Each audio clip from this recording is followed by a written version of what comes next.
questions.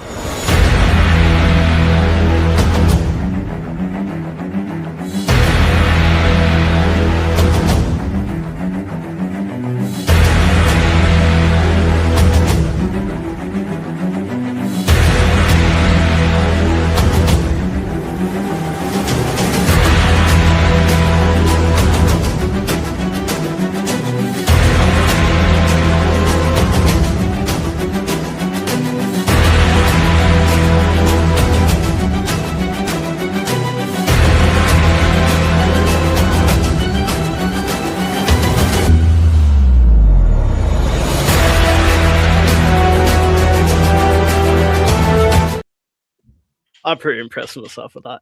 I Guys, you love know it. what? Tomorrow we're gonna have a wild debate. Yeah, I want to make that announcement before we start here. Tomorrow we're open to the public. Archer versus Joby, live debate. Doesn't matter who you are, where you're from, completely free. Just join us in on X Spaces. We'll be streaming it to YouTube and X. But yeah, my name's Liam, one of the hosted brothers here. Got my good friend Dylan beside me, and yes, we've brought on the mighty Matan and Anthony straight from Matan's channel. Guys, make sure you check Matan out. You cover primarily Horizon aircraft, is it? Horizon, a little bit of SCWO. People also know me for. I also like Aduro, and I actually, full disclosure, do own a little bit of Archer. It's maybe 2% of my portfolio. And I do have an option on them right now, a bullish option on them. So full disclosure, I do want Archer to do well, but I research a lot in the eVTOL industry, and this is one of the companies that I am after just some comparisons of what others are doing. I really like less what they do, and I am becoming more and more of a bear, and kind of that's what I'm here to argue. I will say, first of all, that was an awesome intro. I did not expect that. I was laughing the whole way through. That was really funny. Nah, do you know what? I was bored. I haven't been making as much videos lately. Do you know what? When you burn out a bit, and I was just having a bit of fun one day, and do you know, Grak, now you can make videos and that, and I thought, do you know what? I'm doing Archer and Joby fighting each other, and then yeah, that came out of it. But Matan, great to have you on, guys. Do go and check Matan's channel out. Anthony, my guy, you've been here from very early on the channel. You are a big part of Matan's channel. Do you want to give a bit of an introduction to yourself? Yeah. Let's see. I'm computer illiterate, so my opportunity to spread the HOVR message, I really appreciate Matan. That guy's really good with computers. And so if you ever need any computer help, hit him up because he's pretty good with the keyboard. Yeah, I look the sector, like I look at the sector. I like Hover for reasons I'll probably tell you about. Because I figured if we're having because you guys were going to have an Archer debate, but it's kind of hard to debate Coca-Cola against Coca-Cola. You know what I'm saying? How you gonna debate Coca-Cola against Coca-Cola? So we gotta have something to compare it to, right? You know, so I figured, throw another wrench in the ring on that. And I know a little bit about it. That's why I'm kind of neutral. And I did look up some stuff online, and I thought that was kind of interesting. And I could ask you guys that stuff, and then you could give me your take on it, because I don't know the answers to these things. No, well, I want to welcome you on the channel. Fair play to you, Anthony. But you know what? It kind of take me back. Matan rang me the last day. Do you want to do a bull versus bear? You know what? You're brave, my guy. But yeah, we'll do it live. This is going to be myself and Dylan versus Matan. And do you know what? Anthony said he's sitting on the fence a little bit. He doesn't know whether he's a bull or a bear in Archer Aviation. So we'll let him chip in on both sides. Matan, you challenge us. Go on. Go with your bad case. Sure. I mean, there's a lot of different things. Where should we start? Let's start with the most important thing. Who's at the helm? The CEO, right? Adam Goldstein. I guess, why do you guys like Adam so much? I'll tell you my just quick approach to how I look at things. I really like if the CEO is showing that they're doing the right things, and also that he has experience To me, Adam is doing a lot of the wrong things, pivoting and having, spending a lot on marketing and, kind of trying to build this whole facade versus actually doing the work. It matters to me less about getting LOIs and all these non-binding deals, whereas opposed to someone like Brandon Robinson and Hover, operates more in the shadows and actually is getting stuff done. And the biggest thing with that also is he's a Silicon Tech guy versus Brandon Robinson. He's a pilot, aerospace, an engineer. Like these are the types of people that actually know what they're doing when it comes to physics. And Elon says it best. I like how Elon Musk says, all laws are just recommendation. The only real law is the law of physics. Like laws in the governments and all that's just really recommendations in what we make. Physics is really the only thing that you can't beat. And who knows physics better than engineers, pilots, people in the aerospace industry. I will say, fair enough to Adam, he can hire the right talent, but hired talent is not the same as the person at the top knowing all the macro things and making the big decisions, just like Elon, why he's able to take SpaceX and do what he does. Yeah, I'll let you guys kind of refute. What's your love of Adam Goldstein? I'll let Anthony jump in there quickly, and then I'll respond, and we'll give it straight to Dylan then. So go on. It would go good with the motif of the boxing. He goes right hook, I go left hook, and then you guys respond in order. We can go boom, boom, boom, boom the whole time. All right, so here we go.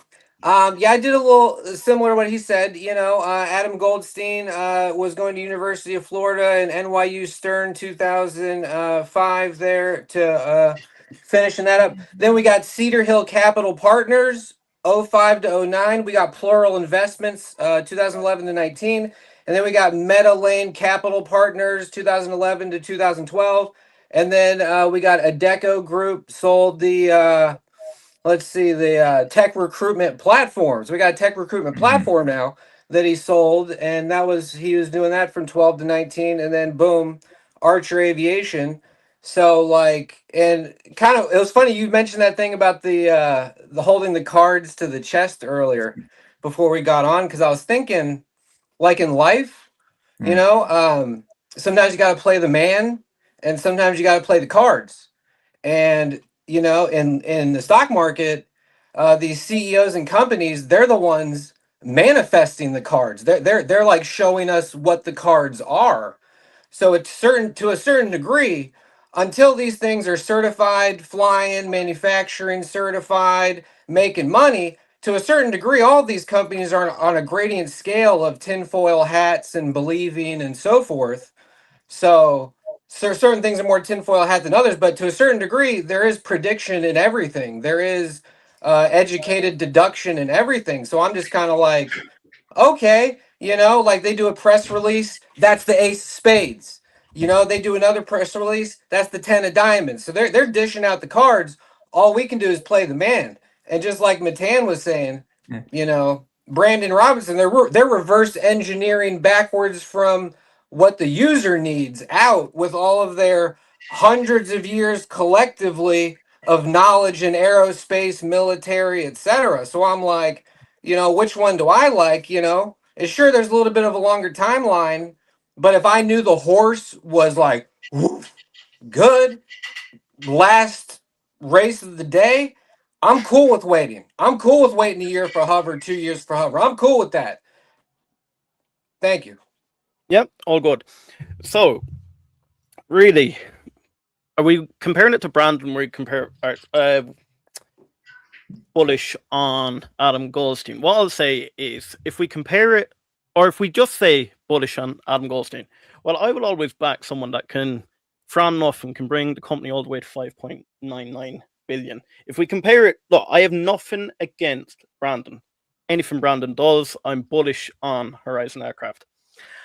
However, we can say playing cards close to your chest, but Horizon can't really do anything like that. They have nothing to put PR out about. If I had the level of the midnight, I would be constantly pushing that out. Why I am so bullish on Adam, he's constantly rubbing shoulders with not only Secretary Duffy, he's able to pull partnerships with the likes of Palantir, United Airlines, Japan Airlines, Korean Airlines, Stellantis. Who else have we? Off the top of my head. Oh, which one didn't you? Sorry, I blanked out. I was taking notes. With United, who's on partnerships? Southwest is on the aircraft side. Yeah. And then to the Korean on all the overseas partners as well. Then we can go Andrew. We can say we're pivoting, but at the same time, I initially thought when I initially looked at Archer Aviation as pivoting. I don't believe it's pivoting at all. I think it's an expansion of the business. We can say the likes of Horizon Aircraft are gone down a hybrid model, but Archer Aviation are actually as far along with hybrid as Horizon Aircraft are, because Horizon Aircraft only have a half-scale model. Anduril are in production of their full scale already. Anduril are building multiple of these and already have contracts lined up, ready to go with the hybrid model. There's nothing stopping Archer Aviation from then using that hybrid model, both for the commercial side and for the defensive side.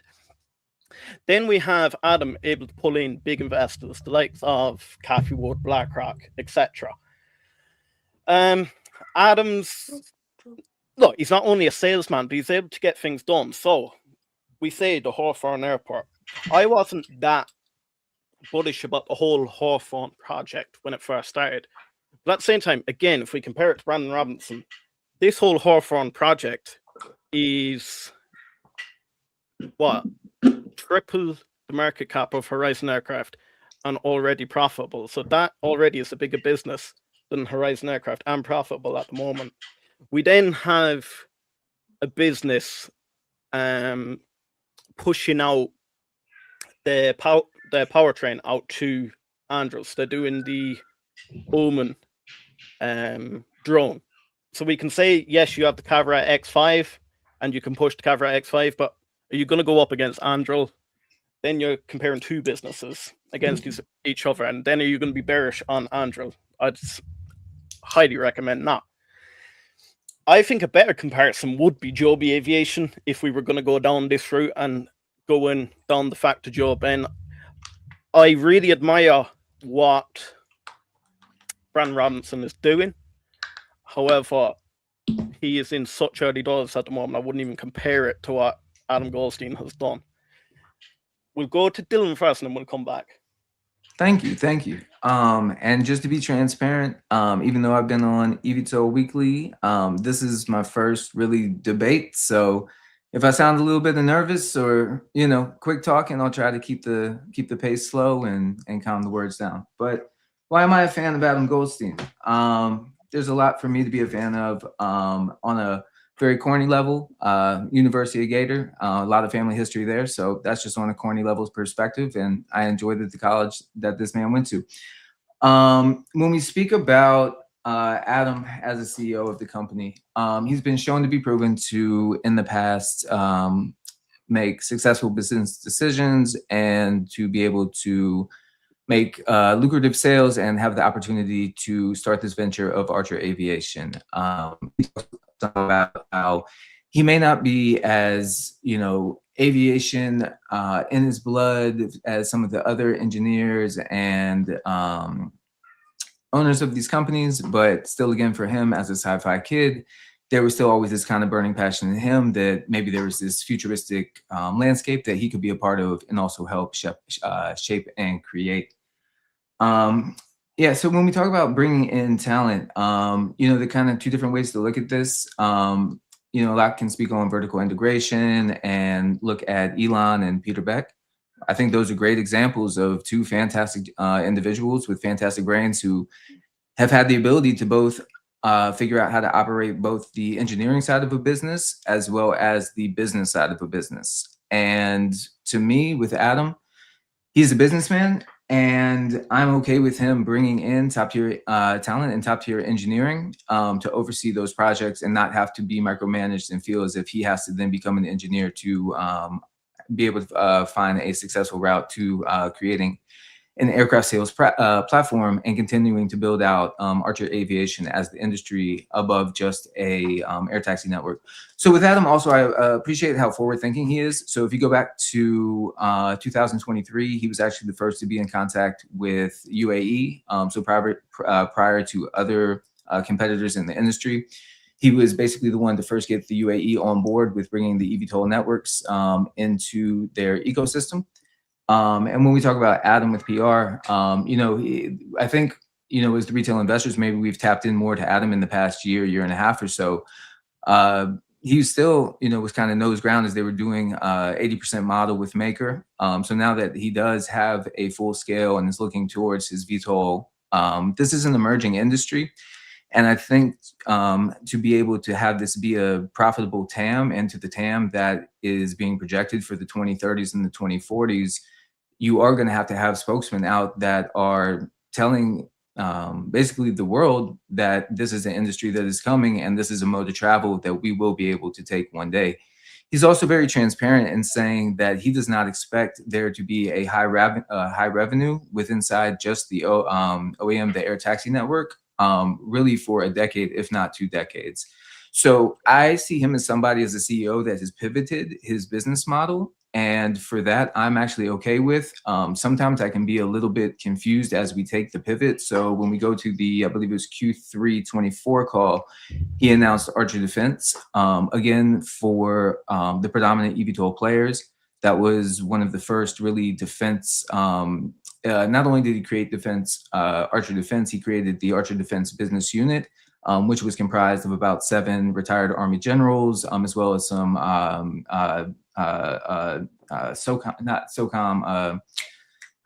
USO. I'll get the abbreviations. I got all that for you. And so again, bringing in top tier talent. When we look at something like, I'm going to get too sidetracked. So it would, so when he's forward thinking about Archer Defense, this is the same time that he brings in the Launch Edition program as into the business fold, as a way to bring in early revenue, as maybe you have other eVTOL companies who are continuing to bang their head against the wall against getting FAA approval.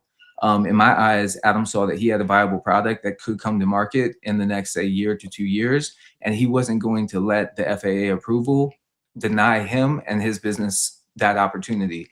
To where, again, through the Launch Edition program and his private conversations with the UAE, was able to tap into the GCAA and actually create the first Launch Edition partner in the UAE, to also continuing to deliver on key milestones and performing their test flight campaigns, unpiloted, sure, but they are doing the test flight campaigns. So to follow that timeline, they have, it's, sometimes when I go back, it's like Adam's a year ahead on his quarterly calls on what's actually happening. And I think sometimes we want it to come tomorrow, but when we look back a year, it's actually kind of amazing the hand that Adam's kind of dealt in front of us, and how many of those cards are actually kind of showing on the flop, the turn, and still looking for the kind of end of the turn in the river to hit. Some other things I want to highlight is let's see. So I again see him pivoting really before the need even happens, being tapped into the change in administration that was happening. So again, that Archer Defense pivot happened right before the change of administration came into office, and as well as securing the Andrew partnership, because again, to get that program of record as experimental aircraft, you need to have that DoD partnership. So you have other competitors that may have signed on later, and again, that's great, and they may be further ahead in development. But to me, again, that's my CEO in Archer Aviation, being forward thinking in how I can bring my aircraft to the defense market prior to having the full build out, as again, those don't have to be type certified to be accepted on the defense market, and to the point where they probably had the quickest turnaround in the eVTOL industry, or in recent history of the eVTOL industry, of being able to take a partnership and actually have the electric powertrain now be used on the Omen system. So the Angel partnership isn't no longer something that is just on earning calls that we can't discuss. There's actually points to fruition and materialization that we've actually seen come from this partnership. Let me see here. You have, other CEOs, you got like Teal and Karp. That doesn't mean they're the FDEs that are out running the boot camps for all of their customers, but they know how to run a great business. And sometimes you need a CEO at the front that does just kind of know how to run a business. And Yeah, I mean, I could probably share more, but yeah, for right now, that's part of the love, and part of and part of love and part of the faith I have as Adam goes through. Now, Yeah, before I flick it back to the guys, guys, jump in, smash that subscribe button. What, we've 19 of you that have liked it so far, so do jump in, smash the like button as we go forward. Matan, do you want to go? Well, I just want to firstly say Archer should hire Dylan as a spokesperson for whenever they need a CNBC appearance or something. You're very kind, Matan. You don't say any ums, and you're very diplomatic in your answers. It's very, very.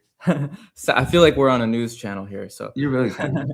But I'm a little not used to this format. We're a little all over the place. So maybe I don't know. If you guys want to bounce off of anything, you can feel free to interrupt me. But yeah, 100%. Yeah.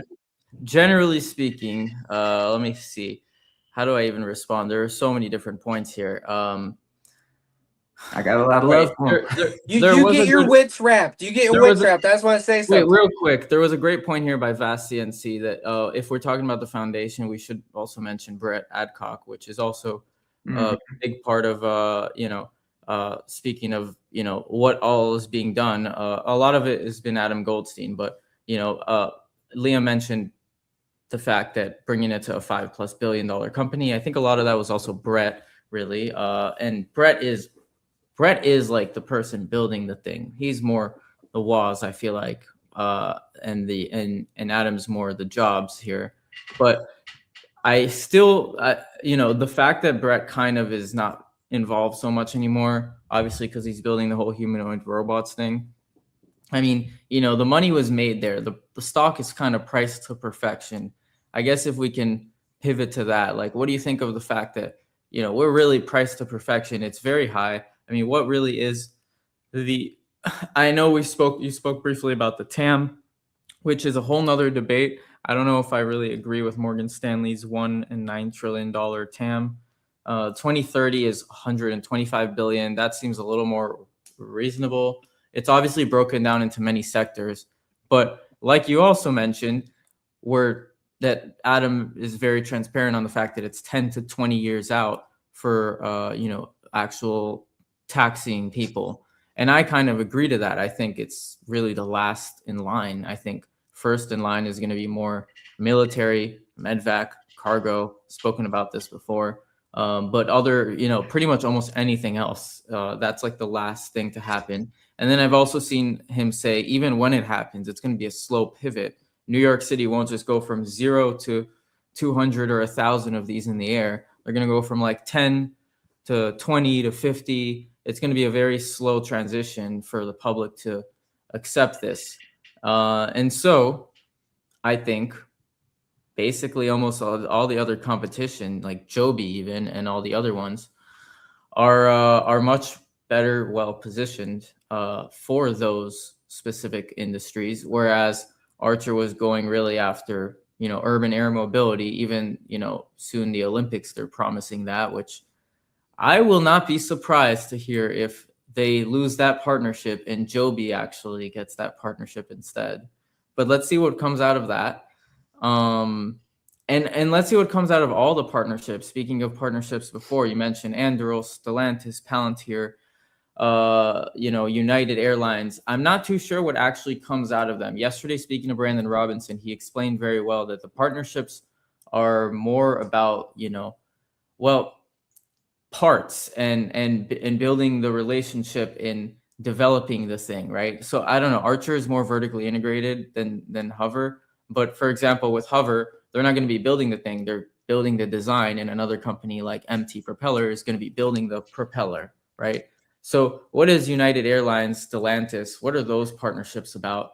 Anduril and Palantir make a little more sense, but even then, those were a big disappointment to retail and a lot of hype. I know you mentioned they're doing the powertrain, but people were expecting that that Anduril was also that they're going to be selling them the airframes, which would be millions of dollars versus like $100,000 in product sales. And And actually about the whole airline stuff. I mean, the whole Hawthorne airport stuff. That seemed like a very weird pivot. You even mentioned yourself. You were like, "What's this about?" And then you're like, "Okay, well, it's making money, so fine. I guess that's fine, but it's still a distraction."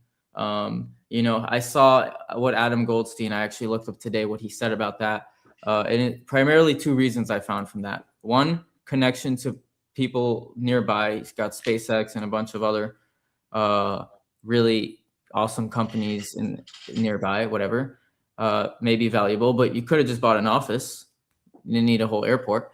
And then two, to run their ops, park the planes there or something. I don't know. You could have bought a big parking lot or something. But I guess, you know, the airport makes money. It makes sense. He also described that like airports are not for sale all the time. It's very rare. So, you know, they wanted to take this opportunity and they felt like it was right. Fair enough, but still a distraction. It was definitely not in the roadmap. It was something that came up, like how he spoke about it. It was like, oh, it was like an opportunity. So like, you know, if he's doing that, what other things can he also do like that? And to my point of like, he isn't an engineer running this, he is a businessman. That means he's also willing to do a little bit of more businessman things and hide some of the bad stuff and just show the good, to attract investors and stuff, rather than, you know, the non-business people. They're so honest. You know, they're just like, well, this is what we're doing. You guys don't like it? Like, what do you mean? And he's got to show, you know, a facade, kind of. Sorry, there we go. I'll let you. No, you're all good. Anthony, do you want to jump in there? Yeah, I wanted to say two kind of fundamental things. First of all, when you're criticizing something or debating something, like this is not going to be like if you're criticizing a meal, this won't be like Archer's completely horrible. I'm throwing this whole meal out the window. Check. Like it won't be like that because there's obviously plus points. There's always going to be plus points, gray areas, red points. You know, there's going to be a panoply of data. It's, you know what I mean? So I just wanted to say that. And then also when we compare Hover and Archer, there's a three-dimensional aspect to it. Like, sure, we could say the pedigree of the CEO, their experiences, what they've done. We got longer vision of what Adam's done with the company. And then we got some data about what he did prior to Archer. We got data about what Brandon Robinson's done with Hover in a smaller pocket of time. But we got a longer window of his life experiences, knowledge, and the whole team, because they got the USA All-Star team up in there. Remember when they had Magic Johnson and Jordan and they was dunking on everybody, you know what I'm saying? Wearing the American flag. Yeah, those was the days. Remember that? When they didn't even let pro players in the Olympics. Remember that? They didn't even let pro players in the Olympics because it wasn't fair. Then the USA kept losing all the time. They're like, we got to unleash the pros in there. Remember that? Bring in MJ. Yeah. And good times, right? Actually, Matan, you know, he's perfect for this because he knows all that stuff. Everything he just said, I had no idea. But I will say this, because I'm more of a fundamental guy. There's a lot of complexity. I just know fundamentals. I do think it's a big gamble with them being like, all right, 2028 Olympics, big deal, right? That is a gamble, right? Like Brandon's like, all we can say is, you know, 12 to 18 months, we'll have this, like a nice bland, you know, and if you deliver early, that's great. But like, I think it is a big gamble with the red tape and the way everything's going to be like, we're totally going to be there. You know what I mean?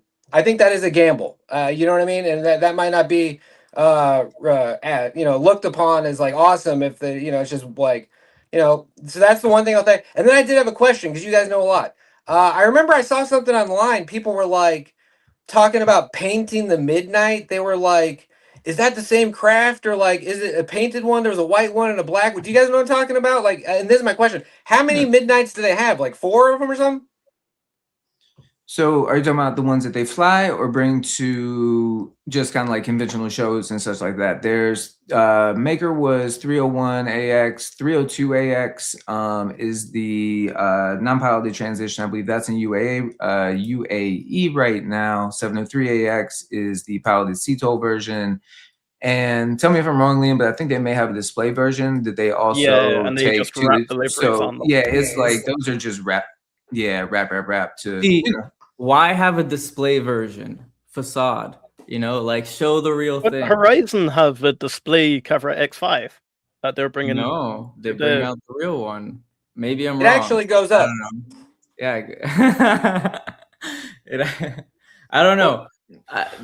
I guess it doesn't cost too to each much. their It's no own. big Yeah. deal, but Like when you say display one, you mean there's no engine or anything. They just roll it out so people can touch it. So it's a display to show what you're going to buy it.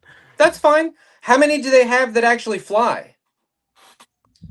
How many at the moment? So you have the 302AX, which does the transition, and that's the one in UAE right now. You have 703AX, which is the CTOL one, which they did the CTOL test campaign.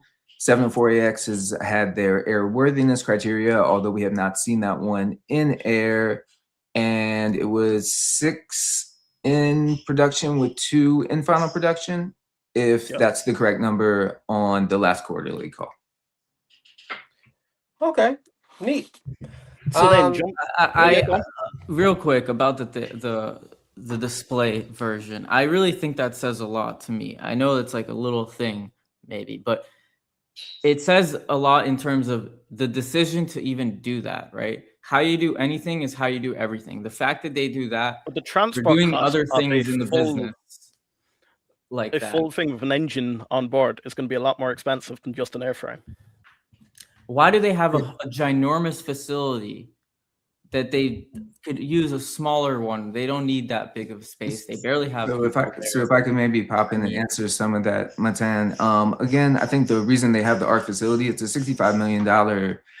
I believe it's a 400,000 square foot facility. This is not an overnight industry. This is not an overnight build. This is something that these companies are going to have to set up and figure out how to manufacture the 500 and into the thousands of aircraft. When you talk about opportunities being there, sometimes as a company, you got to jump towards opportunities. With being able to hold still the industry highest cash position and not really hurting under about $2 billion for about 2 straight years, and we can talk about dilution, I'm fine to talk about that. I don't think $65 million is much of a drop in the bucket to be able to secure the land and also be able to have the facility, because you're going to have to retrofit the facility as well. So that's all time spent. Time is money. So I'm okay. Let's go ahead and get that started now. And there was one other one you had mentioned. I apologize. Let me go back.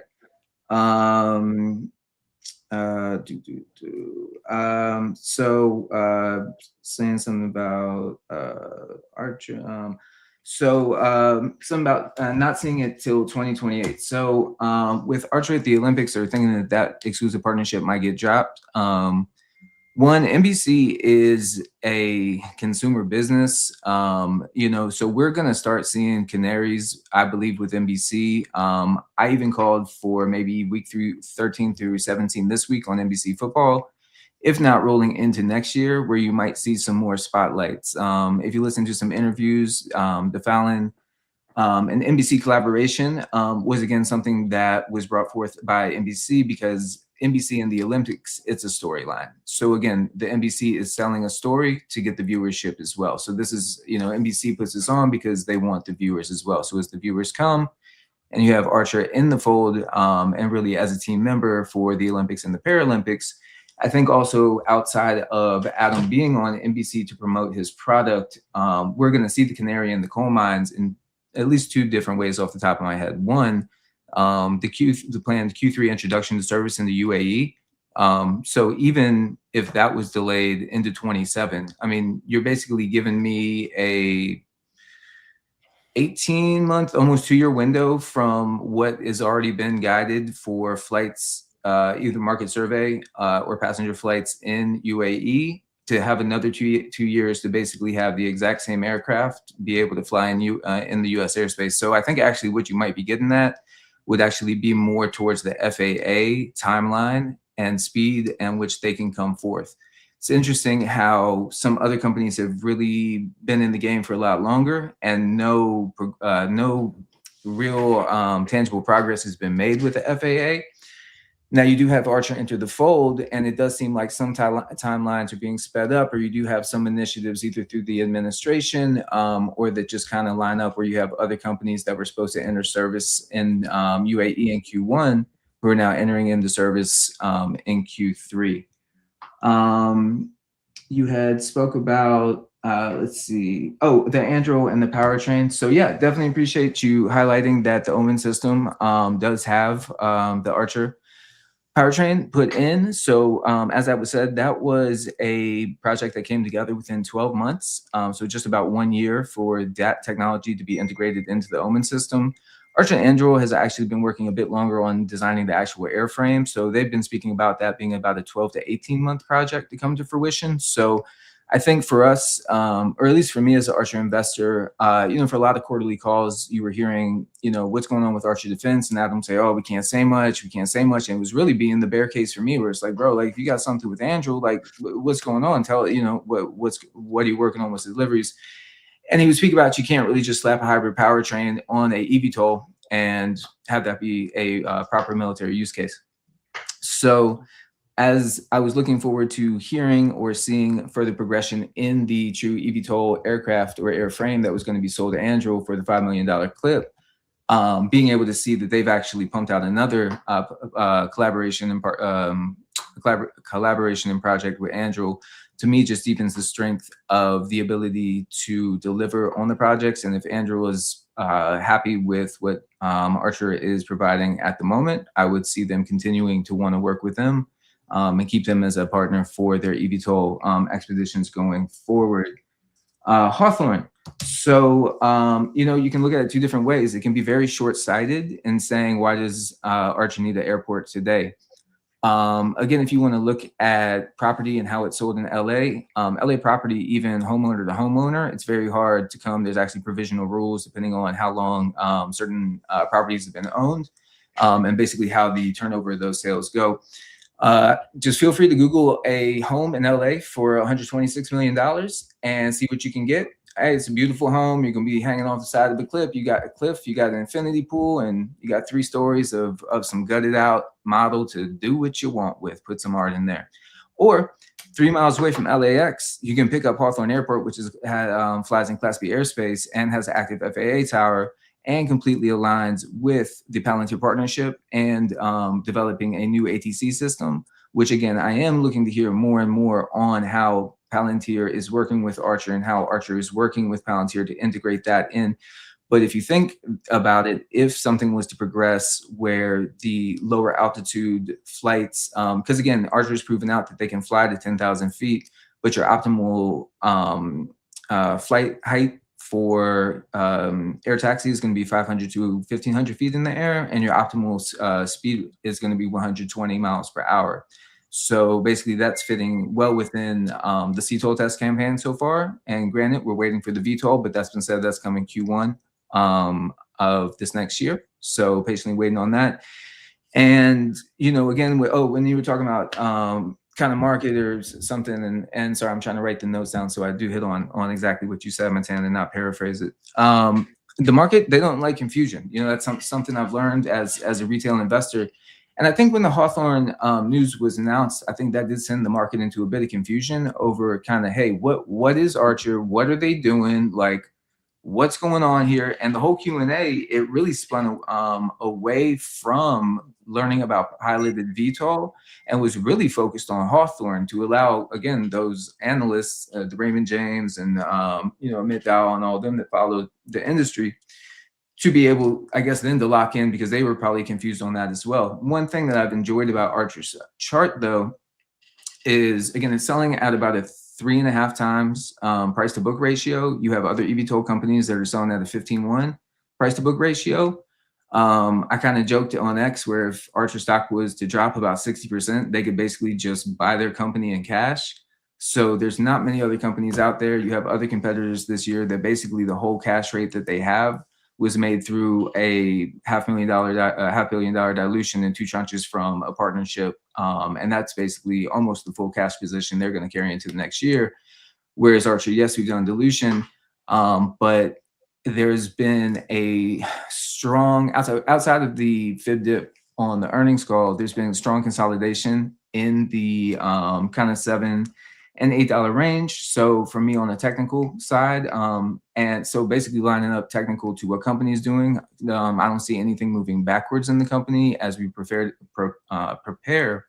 to move forward to the VTOL test campaign, as well as just in the chart perspective. And this is really kind of whatever's, but you've had 3 spikes and those have hit the 375. So it's kind of like a rule of 3 to 4 in technical analysis. And it doesn't mean that it's going to happen, but you kind of have those resistant points that keep getting hit.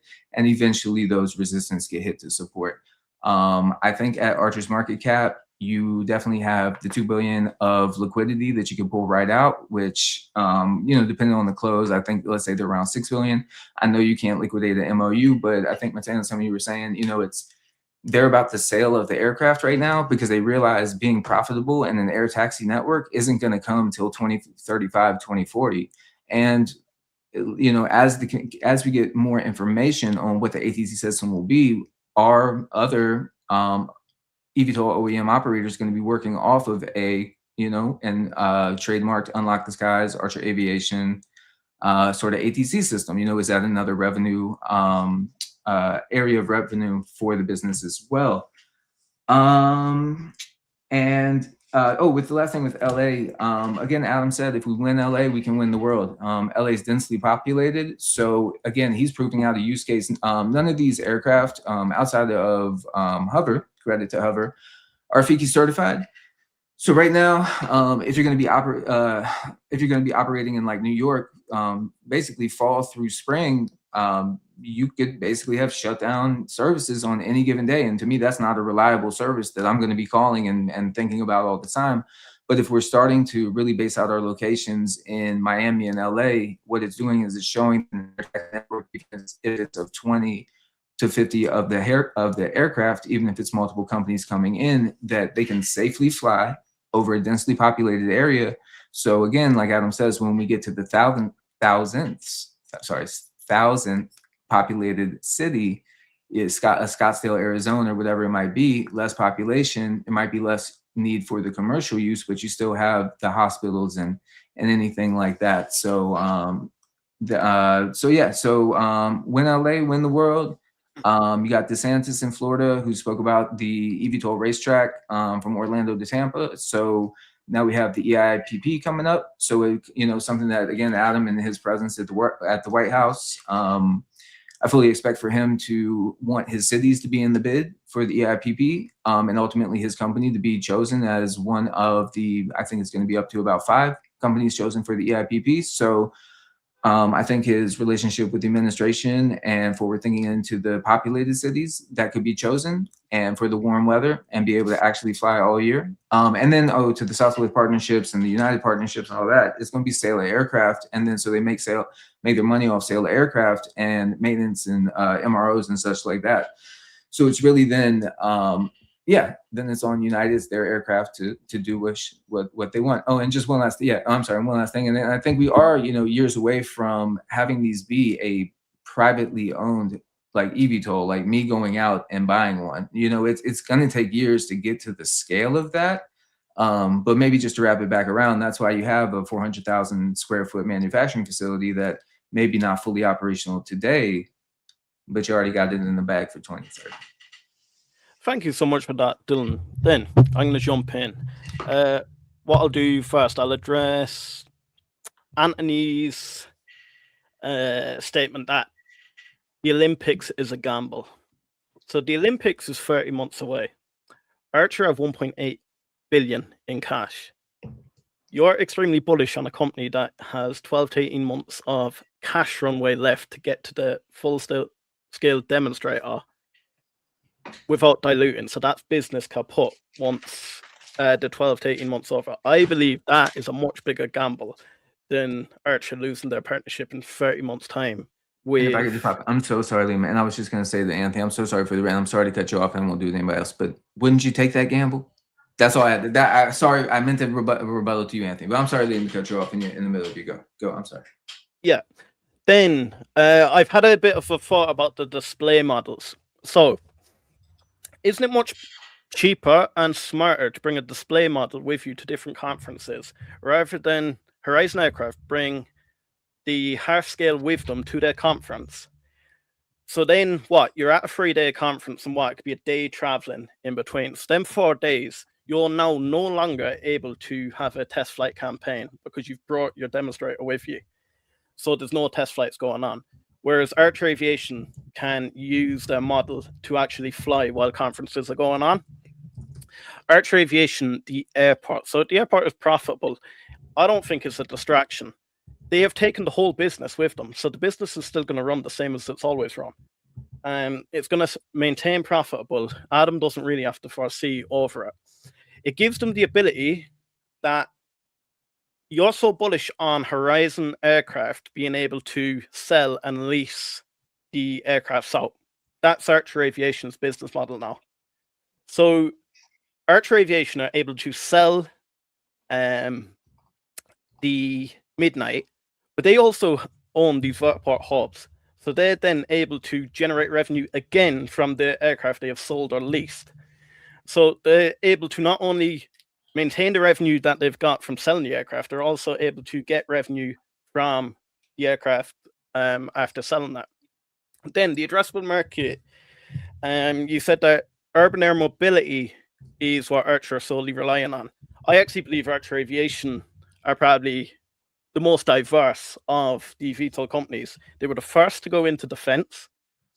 They have contracts already lining up with Andrew to sell that, what are we calling it, the hybrid model. Mhm. They're leasing out, or they're licensing out their powertrain model for the Omen drone. They're talking about Medivac in the UAE.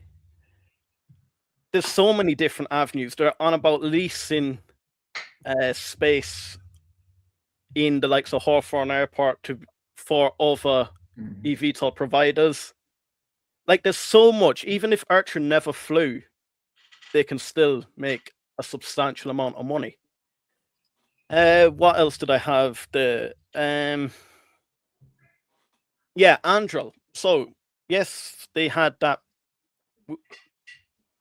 deal licensing the powertrain out, but they have come out and said they are still going forward with the hybrid aircraft. So this is an add-on deal to what already has occurred.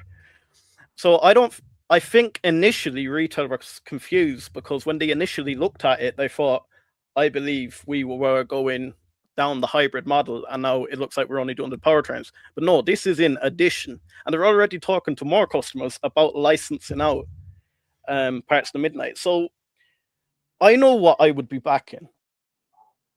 I'll flip it back to you. Could I say just one quick thing, if you don't mind, Liam? And Yeah. just again, just on the TAM, just to bring it up, just because I don't know if this will come up later, but and I think this is where some of the divergence in what these business models will be. If I could just find it really quick, and it's just when we just talk about general point-to-point services, you have a company in Lyft, and you have a company in Uber. There is a reason why Uber's market cap is 7.76 billion, and a reason why Uber's market cap is 176.79 billion. It's because of the business units that they operate.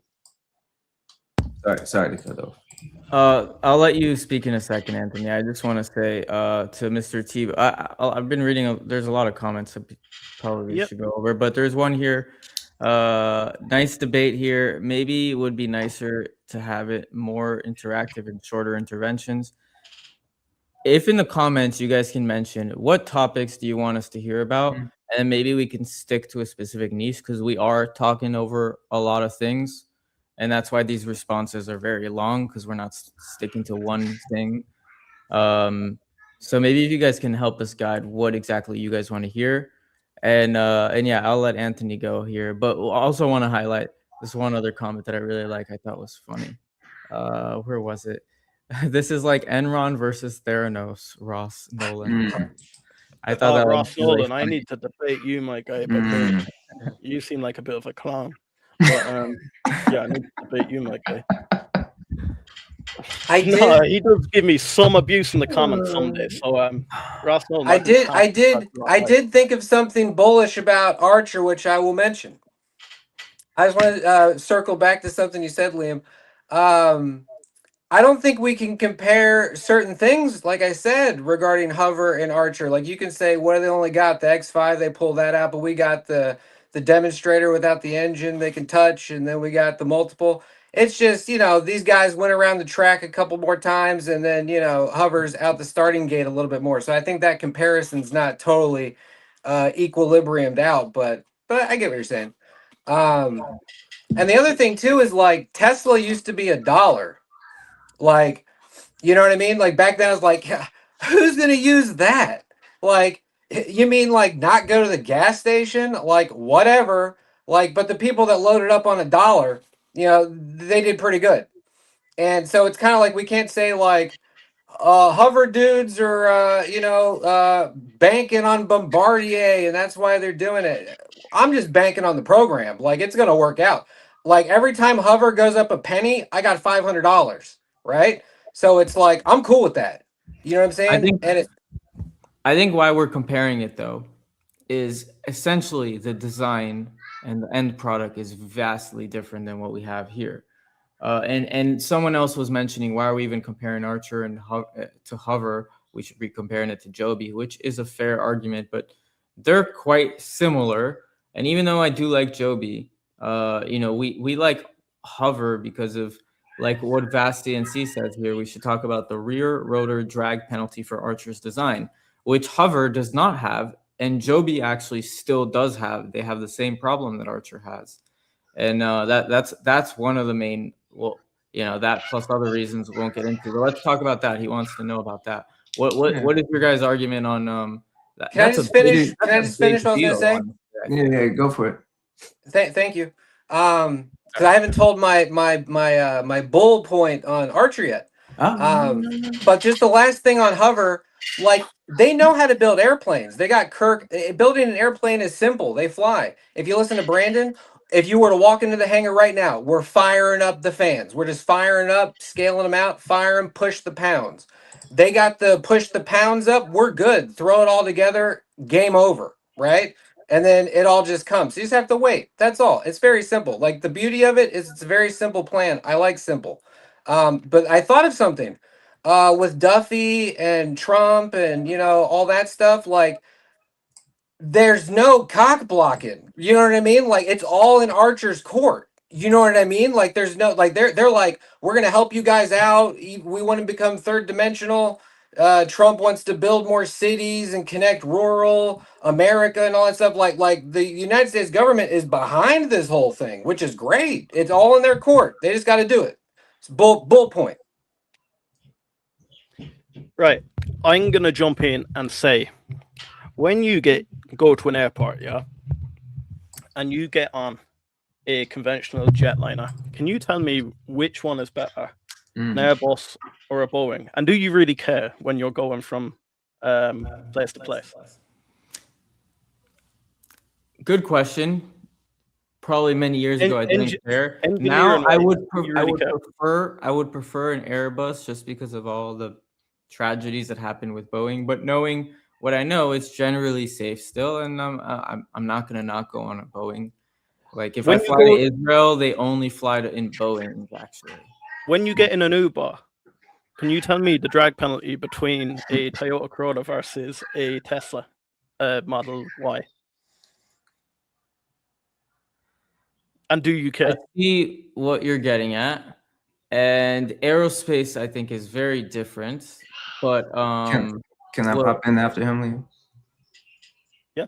So Matan, again, when we look at the drag penalty, I think we need to look at the efficiency of the routes again, because we're talking more in the point to point, 45-minute car ride, breaking it down to 7 to 8 minute eVTOL point-to-point transfer ride. So again, your optimal battery length and all that's going to come in at 120 miles per hour. So again, you have a S4 that can go 200. You got a Midnight that can go 150. The simple laws of physics on a 7 to 8 minute trip, You can crank that S4 to 200, and I can crank, or I can crank the Midnight to 130, and you can crank the S4 to 180 to conserve a little bit of battery. If it's a 7 to 8 minute trip, simple math is math. You're only going to be able to cut 15 to 45 seconds off that trip. So at the moment on the short range, I just personally, and just to the Liam's point, if this is going to be a true commercial air taxi network, you might have some loyal fans. Maybe in the future, I'll only want to ride in the Midnight. But to those that maybe aren't deeply entrenched into this, when I call my Uber, I may be partial to the cars that are in my driveway, but if that's not the car that's picking me up, I'm still getting in that Uber. Can we slow down and do some of this math you were talking about real quick, actually? Yeah, go for it. And while you do that, I'll just say it in a way that I think I learned in driving school. I think Andrew Tate has lost. Oh no, Top G, not Top G. Sorry, Really? that's why I've been like so distant in the thing. I have it on here. Like, you've been watching it live? See, he multitasker.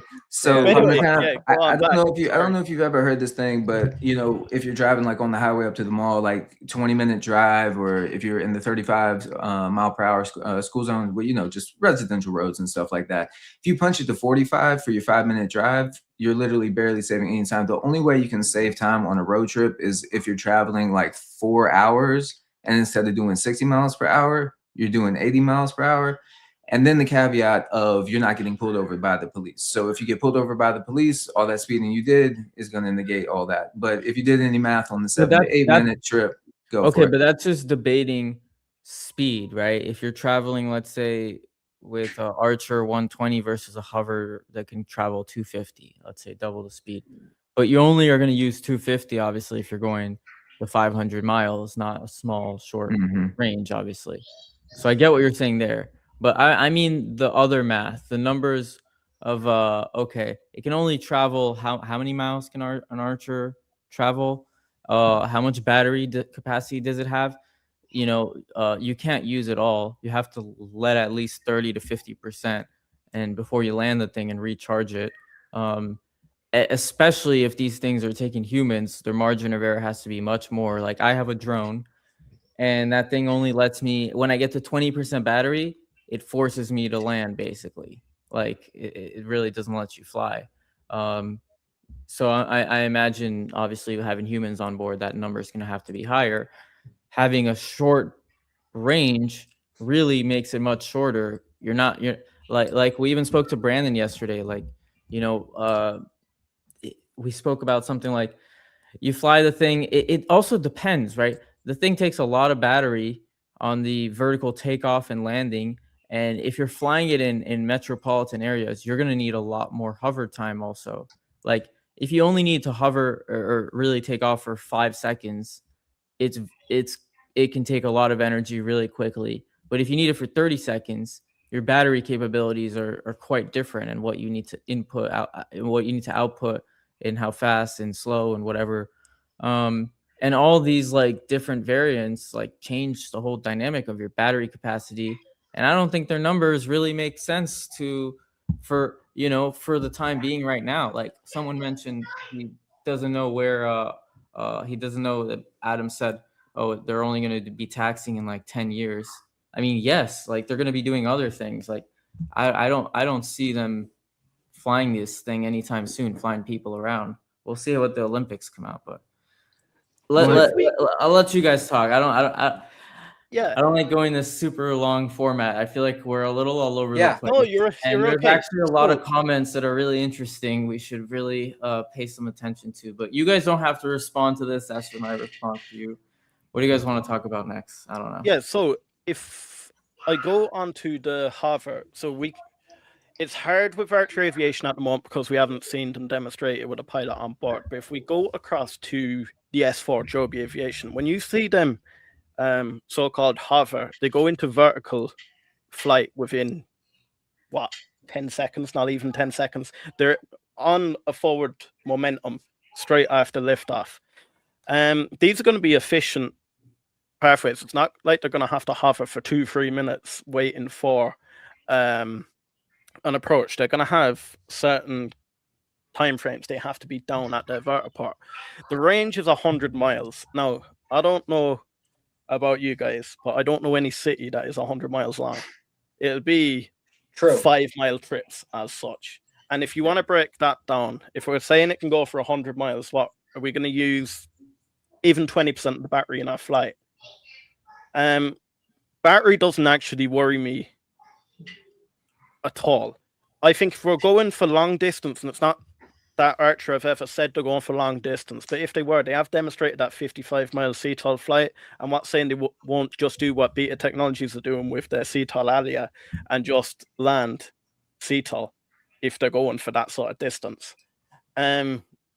Look, it's the same with all of them. You can look at Joby, you can look at Beta, you can look at Horizon Aircraft. I believe if they're going to push the limits, they're going to land CTOL. Anthony, did you have your hand up, my guy? I did. Thank you for asking. What was it? Oh yeah. I had a question. I was about to look it up online. I remember I heard somewhere one vertiport is going to take, what was it, 6,000 houses worth of electricity or 60,000 houses of electricity? Which one was it? Do you guys remember? Was it 6,000 houses or 60,000 houses? I would have to look that up, my guy. I can have a quick search for you. Thank you. I less care about that because I am of the belief that energy will be very cheap / even free, you know, when we can solve energy problems, and that will just change the world in itself. But like, I do think this whole industry within the next 50 years will be electric, even the likes of, and this is bullish for Horizon. I think within the next 50 years or so, Horizon would be fully electric. So I don't think it really matters about the power consumption. It's 800 homes, my guy. 800 homes. Okay. Sure. But still, you need the infrastructure of the vertiports. You need to start building out, right? Just like Tesla was building out the supercharger infrastructure. I mean, that is very optimistic, and I hope they succeed. But what happens, you know, when you have, you know, these things have to charge probably longer than the flight, right? Your flight from here to here in New York, maybe, or LA, whatever, 7 minutes. But then the things probably have to charge for 25, 30 minutes. What happens when it's charging, taking space in the vertiport? Oh, my camera decided to start. No, you're okay.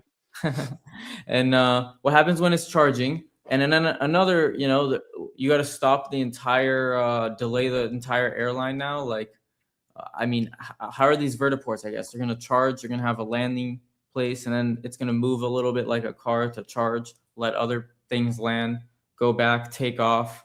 Just like an airport kind of has a runway and it has like a parking spot for, you know, onboarding and offboarding the people. You know, essentially vertiport sounds like miniature airports. You know, it kind of seems like I feel with the vertiports, some of them are where they're going to be the turnkey vertiports, where again, in LA, I believe it's any building over, it was either 20 or 40 stories is required to have a helipad on the top. So there's different kind of turnkey opportunities that can come from the vertiports. And I see with some of the other companies, vertiport drawings or, you know, kind of exhibits or whatever they may do on it, they do seem kind of like they're kind of one-off, almost like island, like landing pads and such like that. But if we do talk about kind of the vertiport and the charging, one thing that I do, I guess, bull case or appreciate regarding Archer is so there's basically a triangle of connection between Beta and Archer Aviation. So Beta, I'm also a big fan of, as they're continuing to produce out their charging stations and their charging networks really across the East Coast right now. And they are a partner of Signature Aviation, who's one of the leading FBOs actually globally, and as well in the US. I think they have over 200 FBOs in the US, I believe. And so basically your connection, Beta is a partner with Signature. So Signature's loading up their FBOs with Beta charging stations with the CCS connection, which is universal to Beta, which is universal to Archer and other ground maintenance equipment as well. And then the Trinity in that, having Archer, a partner of Signature, you would expect that they would have landing clearance to be able to land in those zones as well. And maybe you talk about, you know, and I think again, this is a long game, and I think something, you know, that's cool for the hover side. Beta not as much. I mean, they IPO'd, but they've done so much work kind of behind the scenes. Maybe you get the SEC kind of like beginning of the story with Beta, but with hover, it's like, if I look at like a Joby compared to Archer, just kind of the test campaign and Beta and the test campaigns that they had to go through, a lot of them do match up, and the time of basically the time that Archer has spent as a company producing out their maker, their 80%, and moving on to their full scale model of Midnight, trajectory is one of the fastest in the industry, if not the fastest. And still banking on safety being the number one thing, as there's been other companies that have rushed their product to test market with failure to come. So I'm okay again, excuse me, with this being a longer run game. And so just kind of the tie in with the Beta and the CCS charge networks, because again, some of the other charging ports may be the one-off Geeks network, and if the whole industry is not then adopting into your charging system, you're kind of leaving yourself on an island of one where you can charge. And if you can gain any revenue off partner charging, partner share charging, anything like that at those Geeks networks. But whether it's to, you've heard some talk about some of the other companies wanting to get some annualized space at the Hollister airport. They're still going to have to build that out. So, I think the vertiports, like you're saying, and I guess that's still, it's like Hawthorne's new, but it's going to be interesting to hear a year from now what has been going on at Hawthorne, whether it's going to be with the FAA towers, the Class B airspace, the 5,000-foot runway, which again, when you come to the LA Olympics, what better spot to have dignitaries land their private jets? This Hawthorne runway, which has had major celebrities and can handle their G4s, G5, G6s, whatever that come in. And then you can go ahead, air taxi them on to the Olympics. Because again, like we said, yes, we're talking like the everyday man like me, commercialization, maybe being in that 5 to 10 year scope being off. But right now we have the guidance of VIP and dignitaries where there might be $200 a seat, but that's going to be the initial target market for the eVTOL industry, or I'll say at least Archer's initial targeted eVTOL industry market for the slice of the pie of the air taxi network as well. Then, guys, I just want to jump in and say I am going to get across to the comments. Look, there's 120 of you watching at the moment between all platforms. Do smash that like button. Jump into the comments. I'm going to do a giveaway here. I don't know how it works across the whole $10,000 like Martin Lucas.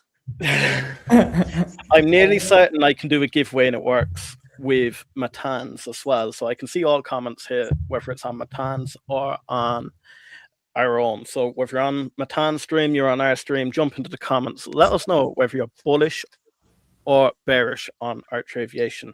That way we'll be in with a chance to win one of the 5 prizes in the giveaway. But what was I going to get at? Oh, yeah. So Archer Aviation. Wait. What's the giveaway? The giveaway is 5 memberships, my guy. Oh, okay. Ooh. I missed that part. So Archer Aviation are targeting 10 to 12 minute stopovers for charging time, where Beta Technologies are targeting 15 minutes. Now, I think we all can agree, whether we're Archer, Joby, Vertical Aerospace, Horizon Aircraft, for the next, 10 years or so, these are going to be very, very stringent on safety. So when we're down at a vertiport, whether we're down at an airport, it doesn't matter where you land, these are going to have to go through various safety checks, whether it's checking the fans, checking the wings, etc., before the next flight. Then, say with a Horizon aircraft, you'll have to fill up with conventional jet fuel. So you're going to have to get your van out there and fill up, etc. I don't think 10 to 12 minutes is that much of a hangover time. Even if it's 15 minutes. If you wait for a train at a train station, when you're at the end line, you could be waiting up on 30 minutes for the train to depart. If you're thinking of a conventional airport, you could be waiting, etc. If you're thinking at a bus, a coach stop, you could be waiting. I don't think that is too much of a worry at the moment. And by the time all the safety and we start speeding things up, we'll have that many midnight, not even midnight, S4, VX4s, Alias, Cavra X7. in production that, look, while one's charging, the other one will take off. So I'm not actually that worried about that. It's going to take a while for any of these companies to actually get to a really efficient model where you can just land, take off, land, take off. It's a bit like the rockets at the moment with either Falcon 9 or with Starship. They're starting to say they're fully reusable, and it's taking time before they can take off in a, I don't know, a nice amount of time.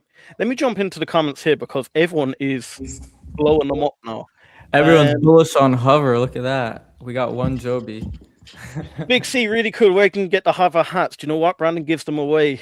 He's donated a few hats to us, and he's donated a few hats to Matan. So yeah, we might do a giveaway on Horizon aircraft hats and all.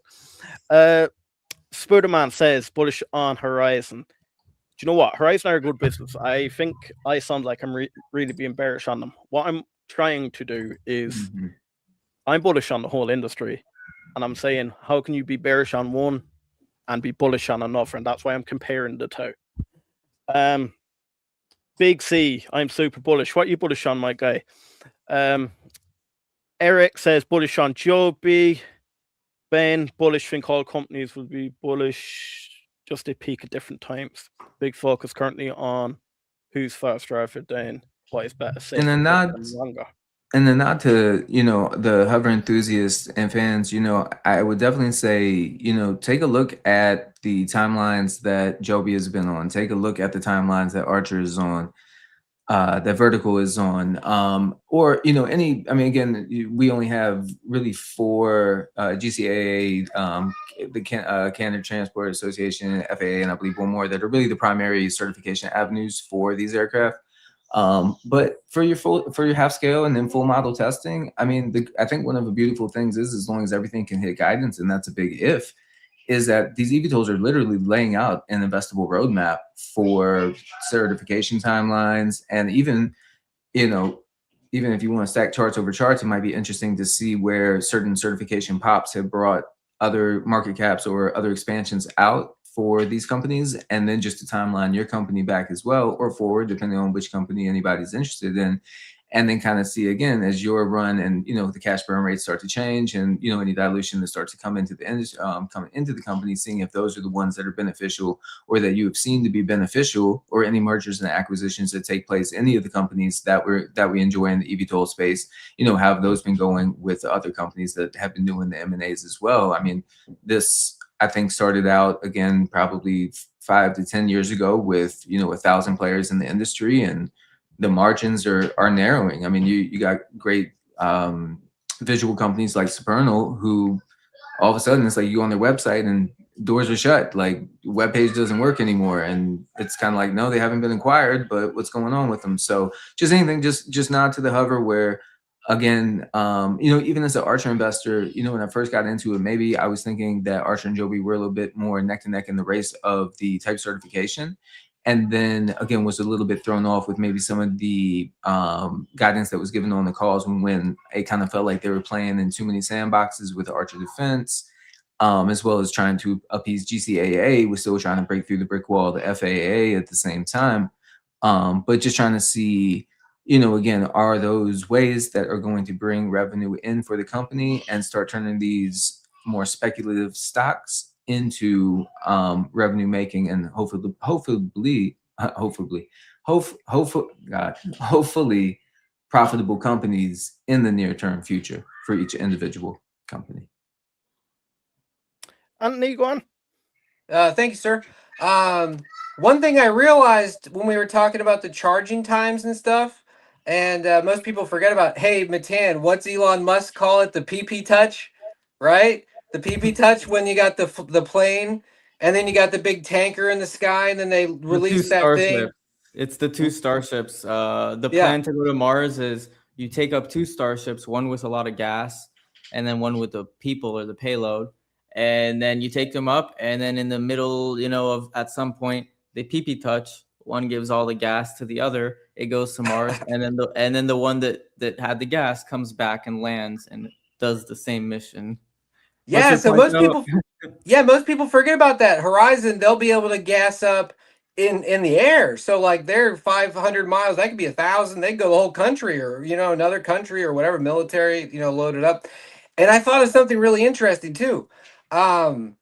Since Archer has the test bed of its entire past and everything it has ever done, said, promised, this will be interesting for the debate.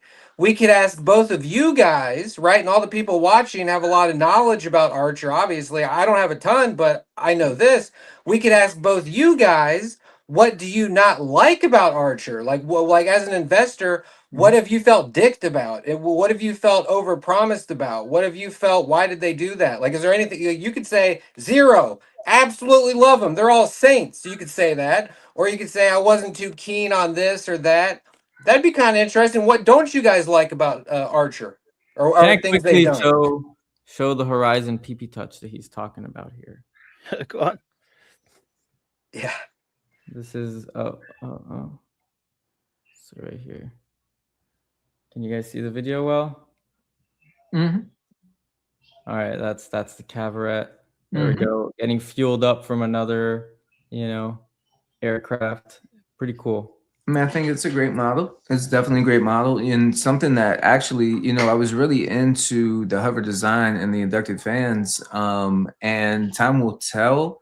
But I guess just again another bull case on Archer as they continue to build out the different use cases and opportunities, whether they're commercial or defense. It's their IP portfolio, again, industry leading, over 1,000 patents and IP within their company's portfolio. And again, the inducted fans were something that were brought over from Lilium. So for 21 million, I think it was 21 million US, 19 euros.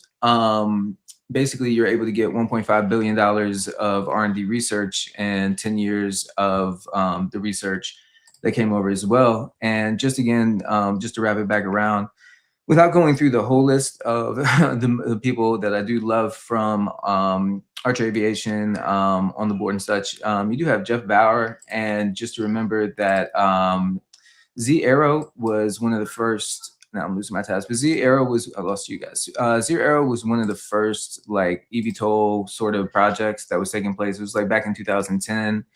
NASA was also like a proponent behind the eVTOL technology back then too. And Bose was basically integral into Z-Aero, and he is the, let me find him again. Bauer, he's the chief engineer at Archer. So, I mean, I think I could go down the list and just kind of wrap it back around, because something that I did find interesting was, again, the talent that Archer has been able to bring on, and kind of the what and whys of why are certain engineers leaving the companies they are with. Either they're in, the companies are now insolvent, or they're taking a chance on another company that they maybe see something in. To also Archer winning some of the bids for like over and then the Karim patent to come in. But if you want my honest answer, Anthony, on the what's of maybe I don't like about the company, something that used to bother me, I would say, and it was again that Q3 2024, and my head was like kind of like, what is going on with this company? I always felt like when Oscar left Stellantis, that was kind of a hit to the board of Stellantis, and having Stellantis as a big backer of Archer on that like manufacturing side. When I do look into kind of like what Stellantis was doing, yes, they did have that cash leverage position. So, kind of helping Archer out kind of in those phases of early cash deployments and such, with possible trenches to come. But right now, I don't think Archer's in any bad cash position where they're in desperate need to Stellantis to have that money handed over. Stellantis is actually working on battery technology as well on their own. And to the manufacturing side, Stellantis does have workers that are in, I believe, the Covington factory, but definitely in the California factory working with the team as well. So, some earlier questions a year ago I had was definitely it's like, what's going on with Stellantis? What's going on with this manufacturing partner? But, with still hearing the build out guidance where still, the primary build is going to be done in California off the Golden Line. And again, I'm curious, is Palantir just strictly an ATC partner, or does Palantir play any of the ontology into kind of the way Archer is able to get their products from their outsourced companies and such like GKN, Hexel, Molicel, and kind of get those in kind of the Palantir ontology and how that all fits into that brain, and then also to see if that's anything that they're taking from their golden line as they bring that down to the company in Georgia facility.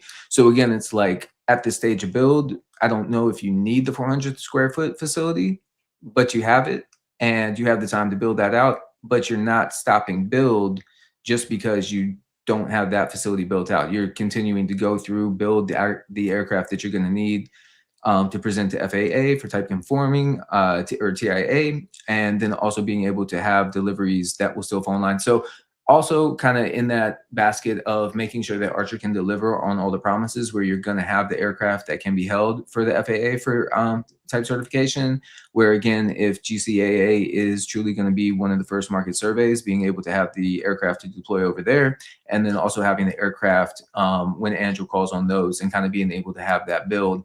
It does sound like through both Archer and Joby that the numbers are still looking at about 50, ramping up to 50 per year by 27. So I think, earlier in my investment in Archer, I was thinking that they would maybe be ramping to that 650 number more in that 27 to 28 range. So that manufacturing ramp may be back a year or two.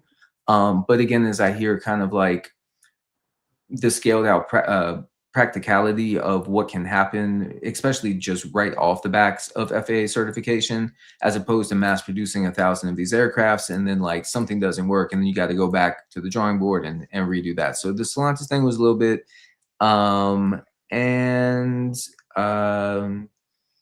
just one other thing, but if I remember it, I'll definitely bring it back. I think there was one other thing, but and then obviously to the obvious, I did not love the guidance that was on the Q1 call.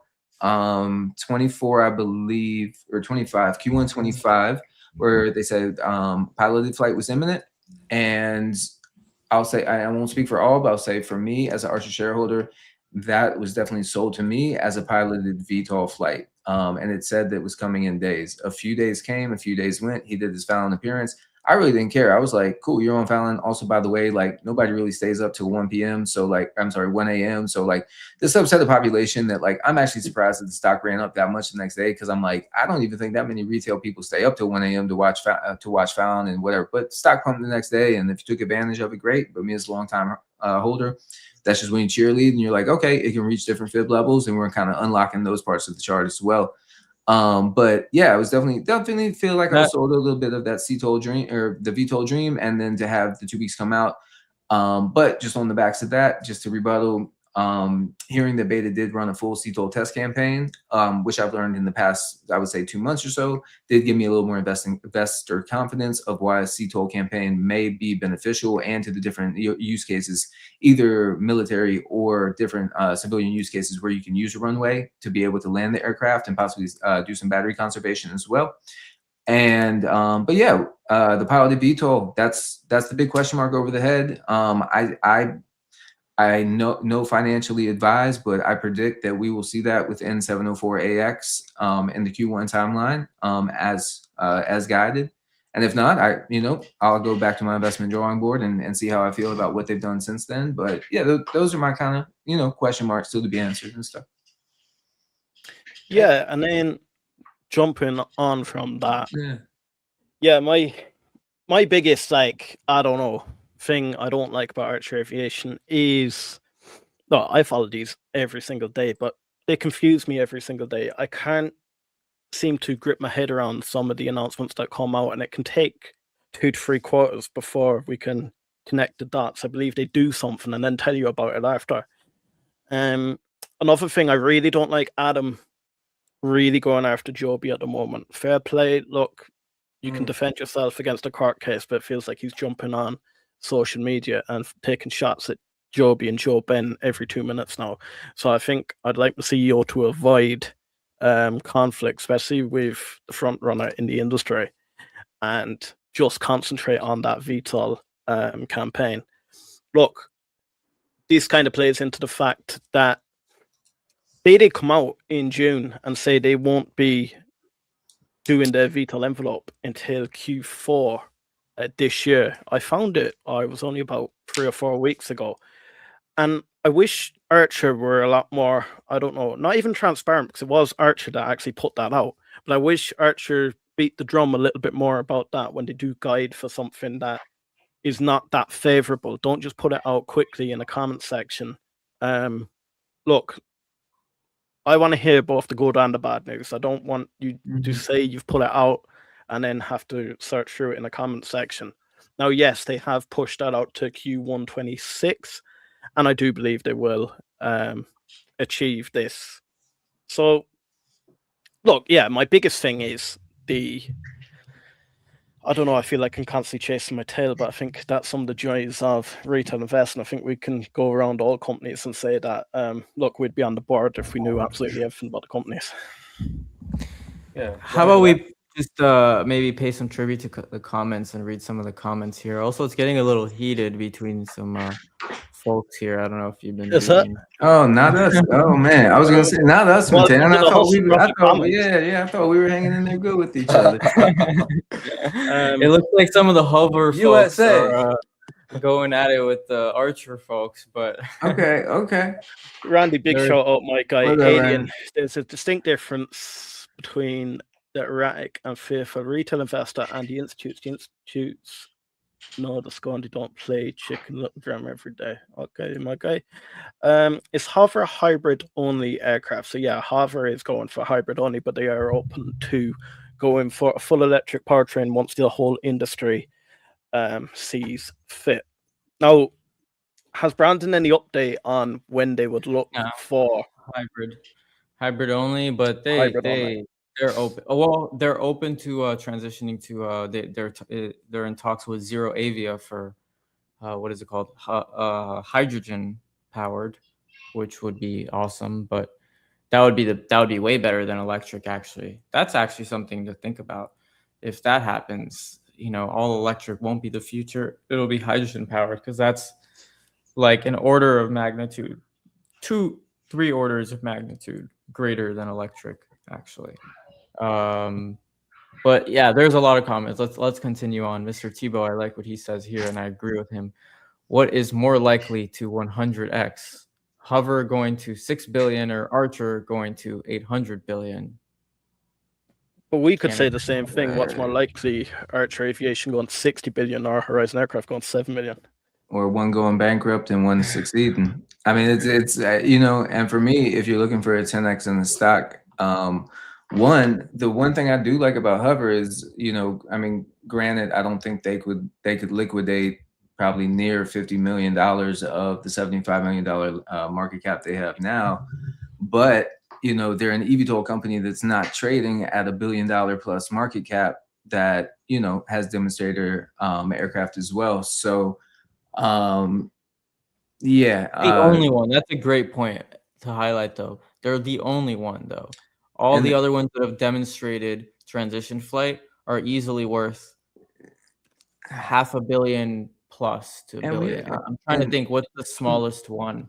Vertical Aerospace. What are they worth? It's $555 million, I believe, at the close. But kind of to the point, it's like, I mean, we're in a raging bull market. There's a lot of sentiment built into these stocks, and I mean, again, 100x would be awesome. And 20, 30 years, sure, I'm around for the ride, and hopefully we're all here for it. But even if we look at a 10x, maybe if I take Hover out of it, just per what the real true business use case is. And again, we don't know 3, 4, 5 years from now if Archer's going to take the inducted fans and look for more regional travel and expand their business envelope with the capital that they have. So, I mean, that's always a question mark in the air. But for me, a 10x on Archer, that brings them to a 60 billion. I think Liam might have just hit on this, or I think somebody in our quadrant just hit on this, but brings them like a $60 billion market cap.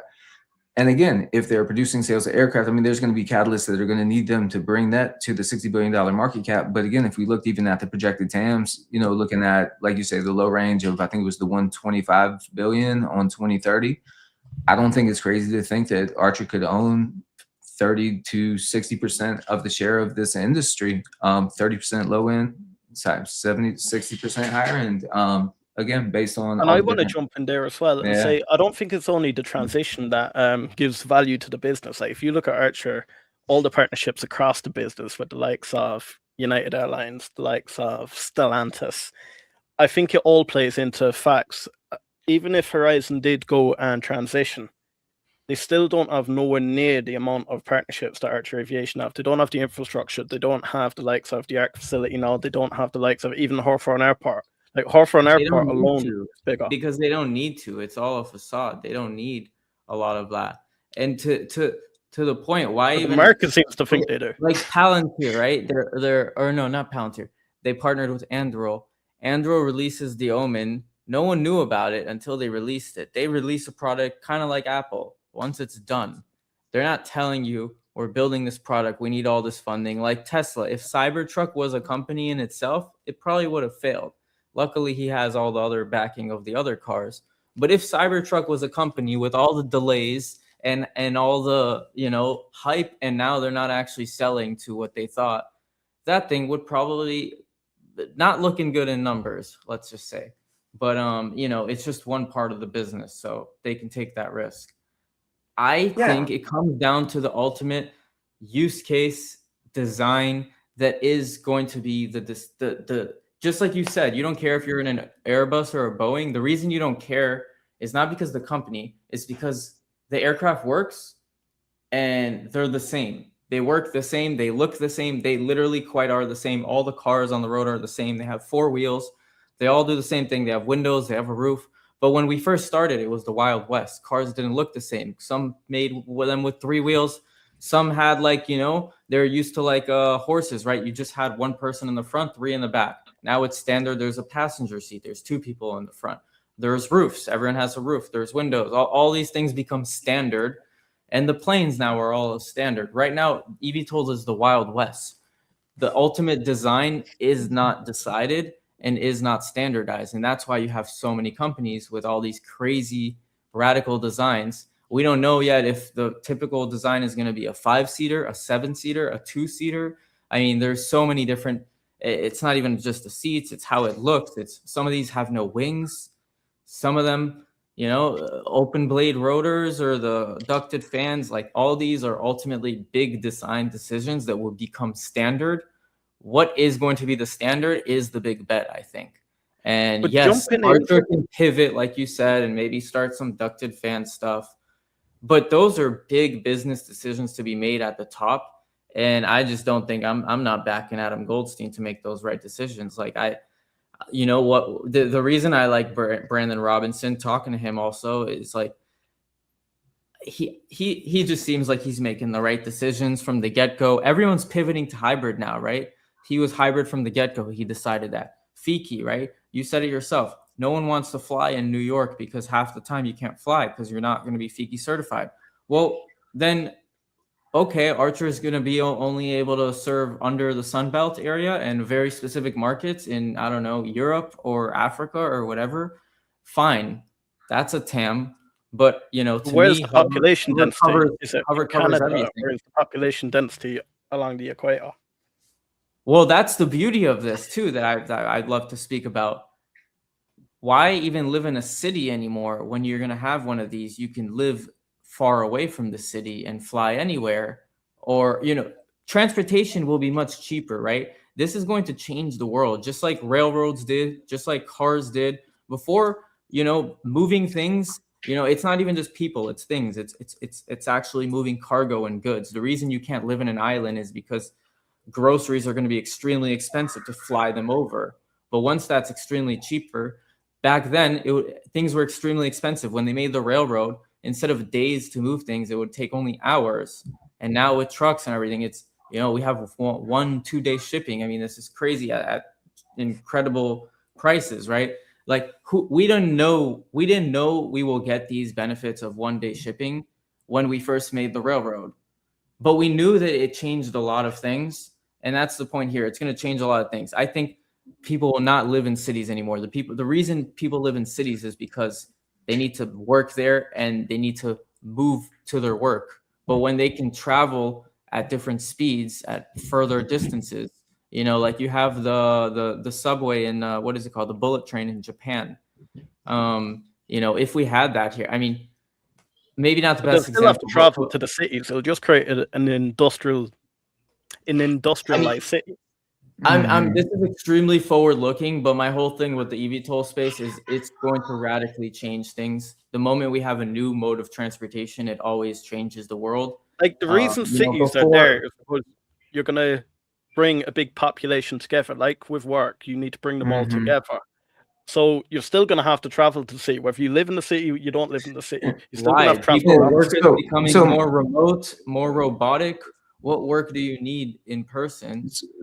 So Matan, I think again we're talking, maybe put a timeline or a year behind so we can get a little bit of context of what you're seeing.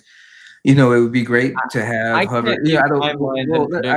Okay, but I just want to finish out here. I appreciate it. But again, I can't give timelines or predictions either, but based on the guidance of the company and what I can do for these specific eVTOL companies is they are laying a roadmap of TIA certification, and when they are actually going to come to fruition and put in front of the public what it's like to fly on something that is not your traditional gas-powered engine.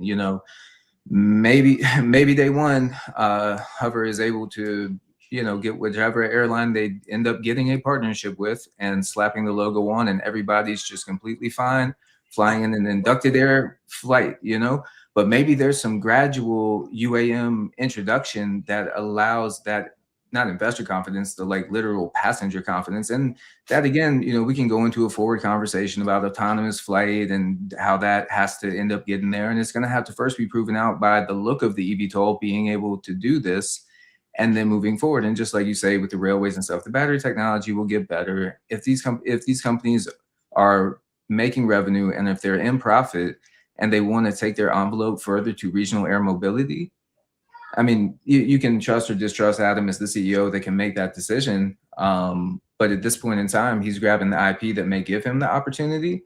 And he said that it's 3 to 5 years off until I'm even interested in taking a look at it. That's not his business. Let's talk about that. Let's talk about a little more practical timelines and real stuff right now. Can I just say something really fast, just to chime in real quick? Yep. The two catchphrases of the stock market is buy low, sell high, and you want to get in early. And everybody keeps saying they don't have this, they don't have that. It's like, yeah, that's why you want to get in now. Like Horizon, luckily enough, they drop all their news between 5 a.m. and 6 a.m. So people will still have an opportunity to get in early enough, I would imagine, when these days come. It's not like they're going to drop it at midnight and then the market makers got in at 2 a.m. already and the thing's already at, 150% above where it is. And then everybody's trying to get in at $3.80 or something like that. So, and it's like a job interview. It's like, you're talking to some guy, you want to tell if he can push a broom or not. You know what I mean? You're talking to him and you're like, all right, I'm convinced. I think this guy can push the broom. It's look at their team. It's crazy. They got Jamil. The guy's flying. He's an astronaut flying outer space. Virgin. All these things. It's like the guys, top notch. These guys have built airplanes before. This isn't like they're trying to figure it out. It's like they have done it before. You know what I mean? So it's like this whole idea of will they get it? It's like, dude, you're lucky they don't have it yet. You know what I'm saying? Everybody is lucky they do not have it yet. Thank you. Yeah, I think we all can agree on the whole eVTOL sector is going to take off. Look, I slightly disagree, and I think this is across the board. It's not just Horizon. I think it's Archer. I think it's Rocket Lab. I think everything. As Dylan said, we're in a bull market at the moment, so I don't agree with buy low, sell high at the moment because I think we are at a high. I don't think we're buying low at the moment. I think the bull market is frothy. We've seen how quick. Remember when we spoke before and we thought Horizon was, I believed Horizon was overvalued and you believed it was going to $5 or so and we just collapsed. This is what I mean. This whole industry can't just collapse. If we get a whole macro change, I'm telling you, all of our stocks can be flattened. Archer could be back at $3 Let me correct Horizon you. back It when the- corrected. It did not collapse. It corrected. It was a natural don't know. correction. Correction. Yeah, it went up a Let me lot. see. Collapse. How Collapse much is of a what's going to correction? happen to Archer. It went up 1,000%. It went 900%. It went from 40 cents to $4 I in know, under but a year. that is very true, Ant, but maybe not everybody was as early as you know. So you got to remember that even for Archer, if somebody bought in with the Tesla hype, again, I was not pushing that, but then you're creating bag holders at certain now resistance levels that are going to have to then become key support levels again, depending on your transaction volumes and such like that. I don't think Hover has an optional trade on it unless that was something that's been added in. So, you can't play an option on Hover, and such like that too, if you wanted to, even kind of like cover, whatever you want to do with your shares or get your option plays in as well. But just really quick, Matan, as you talk about maybe not being able to forecast the year or whatever, but let's just say 2045, right? Nobody needs to live in cities. Well, one, I live in a pretty populated city. So either I guess they're going to pay me $1 million to demolish my home and build this into a corporate area or a vertiport. Okay, they don't get my check.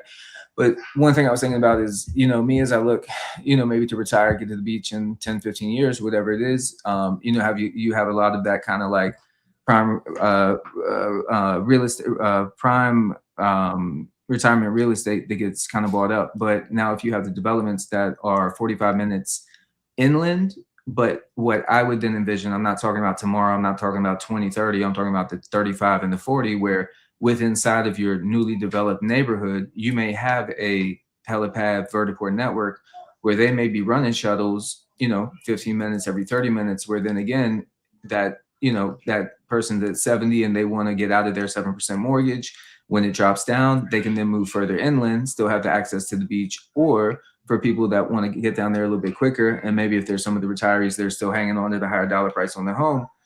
And again, this is what I'm thinking 20 years from now, where it's something you're going to actually have like a vertiport or even that ability to like buy one of these eVTOLs on just like a super, like anybody being able to buy these on a private basis or having them at a cost point where they would be something that, your traditional, like, kind of like fanatic flyer pilot, would be able to pick up and have in their hangar as well. The only reason you need to go to the city right now is for work. If that is not a reason anymore, you can be wherever. I live in the city. Like hospitals, likes of hospitals, likes of going to sports arenas. I love going to the city. It might be not be for you. To be in a place where people are. I live in North Miami, 30 minutes from Miami, from the city. I hardly go to the city. I really hardly go. But if I could live really far and fly 30 minutes is the same as driving 30 minutes. Well, check out those related Ross groups and the Magic Dragon City. What is it? Dragon Global Magic City, ready to innovate Miami. So you might get the Miami experience a little bit sooner than the rest of us. I'm not. If you guys check want to ask us what Dragon City, Dragon Global Magic City Realtors, check that out with Archer. Like, I want to hit on that point. It went from 4 to 1, to be fair. So that is a collapse. So 75% of anything is a collapse. Not correction. If it went from 1 to 4, also though. But not $1.20 to be exact. $1.20. That's where it went up 75%, or went up 75%, and dropped 75%. It's a collapse. And if you can sell it forward, you just cheerleaded it up and down. The same thing. But it still collapsed. Tesla still collapsed. But it's still a good company when it collapsed. When it was at the high, it was still a good company. And it's. I just want to say this though. I'm saying it's overvalued, and the market's still. The bounce spot shows the long term though, right? Because like all the day traders and momentum traders, they got out, but it bounced off of 120. Which was 68 million market cap or so. So it's like that, when it was 40 cents, those were the believers. 40 cents was the believers. It bounced off 120. We've tripled the believers, or you know what I mean. We had 40 cents of believers, then we had $1.20 of believers. You see, so the amount of believers invested, whatever hedge funds or whatever, that multiplied out. So looks pretty good. If we go back to November 25th. The whole market rallied then. So, like, it wasn't just Horizon rallied back then.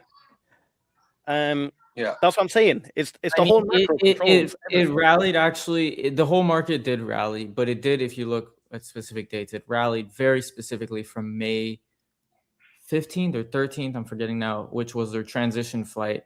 And that really legitimized them, right? Like this thing works. And the whole point is once they do their X7 full scale, like we spoke earlier about their 12 to 18 months of runway and cash that you guys were a little bit, quote unquote, maybe concerned about.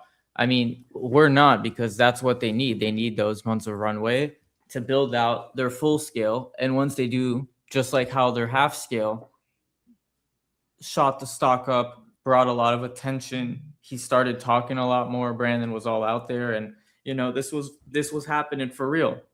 Once the X7 comes out and it's like, okay, this is for real, this is happening. What do you think is going to happen to the stock? What do you think is going to happen to their capital investors? And like all their capital will increase. All their investors will come flocking down the door. So and, I mean, this is easily a $500 million company at that point. So Matan, at that point, I think we have to think also, where are the other eVTOL companies in their stage in the game 18 months from now? And then again, I'm just trying to say for the Hover investors, do keep in mind of the roadmap, where that's going to be awesome if they can get to the full scale with the 12 to 18 million dollars. I applaud that. There's no knock on that. And again, there's more work to be done after that. You're going to have type conforming aircraft. You're going to have a place to build these things out, and it's going to be capital intensive.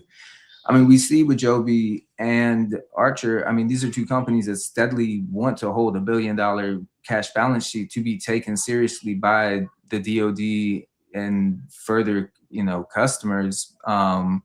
So it's not, I don't know. I mean, again, Archer doubled to 14 and I cheerleaded up and I didn't sell because this is a long-term vision for me. So again, if you're fine buying Hover at 1 and 4 and 7 and 6, it doesn't matter if ultimately you think it's going to be a $500 million company. You're in it for the long run. But if you're only in it to catch these pops of these catalysts, then you're right. Then you're just in it for the money. It's like, you might not like Hover the company, but you might like Hover the money printer. And that's for every individual investor to decide, and how they want to sleep at night and wondering the volatility. And even Adam said in his interview, I think it was at the Up Summit, because nobody really listened to the last 5 minutes of it. He said, if you're going to be in this, you kind of got to be ready for the volatility. There's going to be the ups, there's going to be the downs. And I think that just falls back to individual investor confidence on the company, where it's when it falls back down, there's also things they say where, time in the market is better than timing the market. And that the stock market is the one sale that everybody gets scared and runs away from. So when our company gets chopped 20%, it gets all scared. It's like, oh, we don't want to buy, but then it goes up 10%. We're like, oh, we want to FOMO into the rally. But again, it's like, if your company's fundamentals haven't changed and it's been a macro event that's changed, like again, when the tariffs hit, you got Palantir down to 75. Was there anything wrong with Palantir, the company? Were they going to be victim to tariffs? Probably not, but take advantage if you got the capital.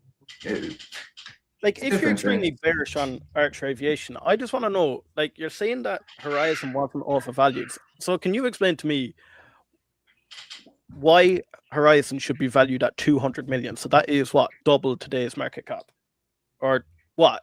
150 That'd be triple. million? It'd be triple, yeah. So yeah, triple. I said 500, not 200. But okay, so 500 million. So why should it be valued at 500 million? He said that when they had the full scale done. He said when they got the full scale done easily. Yeah. Do you know when I said that it was overvalued and then we collapsed back to where we should be? So when we were up at that height, we were around 200 million. Why should we be at 200 million? Because he was on Martin Lucas Investor, and this guy does giveaways. I'm surprised he didn't bust out the piano solo. We would have went to $1 billion, for God's sakes. But see, as you're talking though, and I'm sorry to say this, we interviewed Brandon. I think he's a very transparent guy. I didn't shy away from my dilution question as I posed it as how it would be good to the investor. But I mean, I'm not gonna lie, I'd love to have Adam on our channel and do an interview, but we may not be right size for Adam right now. You guys trying to reach out? Hey, Adam, if you're listening, bro. Hey, if you'd love to come on, you can always call. But my point being is, did you guys try and reach out to him? if you're getting PR pumps off Brandon doing Martin Lucas hits and this and that, again, I'm just kind of going back and forth with what I think we started off. No. this debate with. Anthony said that as a joke. I think you're taking it too seriously. Anthony said that as a joke. Either I don't know way, why. It's all good. There's no way it pumped because of Martin Lucas. Let's just put that. There's no way. Yeah, why who else is should it be buying? valued at 200 million? If that price was right, why should it be valued at 200 million? I can tell you why Archer should be valued at 5 billion. We have 1.8 million in cash. We have all them partnerships I've mentioned earlier on. We have the ARC facility. Like, there's just so much there that you can value, even if we have to liquidate all our assets. I'll tell you, it's hard to value. What do you value? Potential. Both are pre-revenue. Everything in this, except for beta, maybe they're all pre-revenues. Maybe with the exception of your airport, but that's it's a not 200 really million concept. Huh? Really, it'd be a 200 million concept, and that's why the market pulled it back So down. was Archer, arguably a $5 billion concept also. No, but they have assets that are valued at that, plus they have cash. But Again, that's not it's a the PB business, ratio. right? That's It's a not PB the- ratio. If we, Price that's to what a value of a company is. No, but right. Okay. I don't so I'm plan talking on about selling my potential. hover anytime Why is- soon because this is not the correct valuation. I believe it will manifest in the future, down the road. So yeah, you could say the current market cap, because it's fluctuating between $1.20 and upper it hit $1.90, so that's almost double. You know, it's going to be holding 150 million, 120 million, 90 million, 60 around there, No, but whatever. I don't even care if the it's answer- 180. It doesn't matter because I ain't No, selling but the until answer- later. The answer is the same to every company. Why is any company worth what it's worth? It's worth on its potential value. It's not worth what it's worth now. You're not buying a real estate property based on what it's worth. You're buying, on what it's worth in the future. And that's what stocks are, right? Versus real estate. And like how comes Palantir is worth what it's worth? Like it's, how are you going to argue that? Like it seems crazy. It's So a all about unicorn evaluation in the Super Bowl market. And to Mr. Tebow's point here, Archer also collapsed 50%. So, because of a fake I Tesla said rumor. Archer Like collapsed. we I said openly we said wouldn't Archer do that. collapsed. so You were were you the one guys that said it was selling a at the correction. top or No, You were the one that because said it was a I'm not. correction. I said it was a hold for the collapse. whole time. It would be easy. I would have doubled the shares of Archer if I wasn't to be like, oh, I'll sell at the top and it may come back down. But again, that's trying to Well, there's predict no the crystal market. ball. You didn't sell at the top. Yeah. You don't know if it's the bottom. Ding, ding, ding, ding, ding, ding. All I the don't know if opponents go $4, back to your $1. corners. I Go can't back give to you your the corners. prediction. I said the whole market, the whole eVTOL sector goes up and down with the thing. You said that Harvard didn't collapse. I said these all collapse because I didn't remember I say said Harvard didn't Archer goes collapse. down to $3. I said it corrected, not but it collapse. Collapse is Lilium.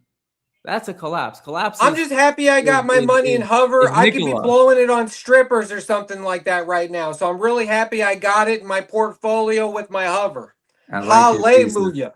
I like your thesis, Anthony. Money Thank well you. spent. Money well spent, brother.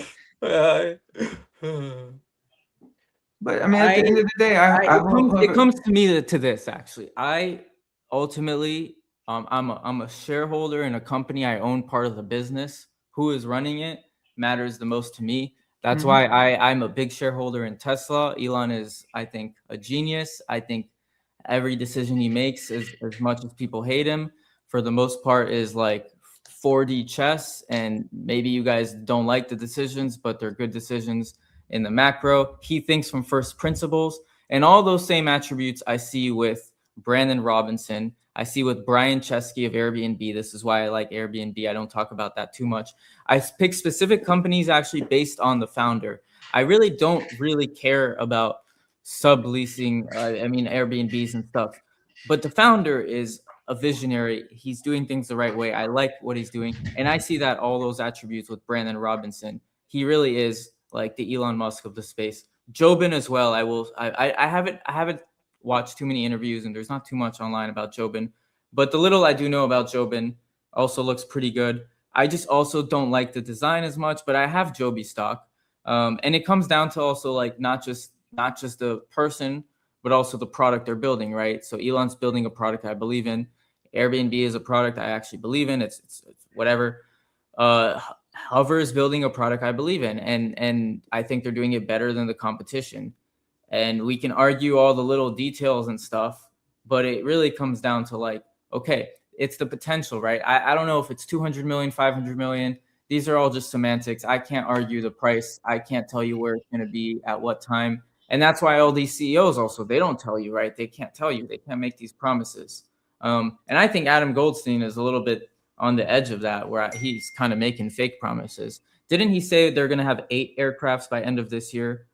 I don't think that happened. I don't know what other things. What about the whole TIA testing? You mentioned we could talk about not 3-5 years in the future, but what TIA testing was predicted to be sooner. That keeps getting delayed. I don't know. He's actually giving. I'll let you refute that. What do you say about like all the delays with TIA? And also, a lot of people here have been asking of what threw them off was a whole Tesla PR stunt. Okay, can I go touch on the Tesla real quick? Yeah. I feel bad for anybody in Archer that got into Archer because of a Tesla slant. Let me run the timeline for you real quick. The Up Summit happened. There was a little Instagram video that was shot by Archer.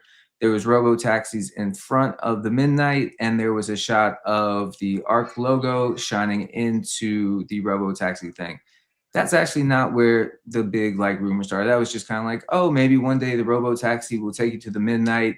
But then we debunked that on the thing because we're like, we don't. It kind of takes the whole point away to have a robo taxi take you to a vertiport to take you to here. So womp womp on that.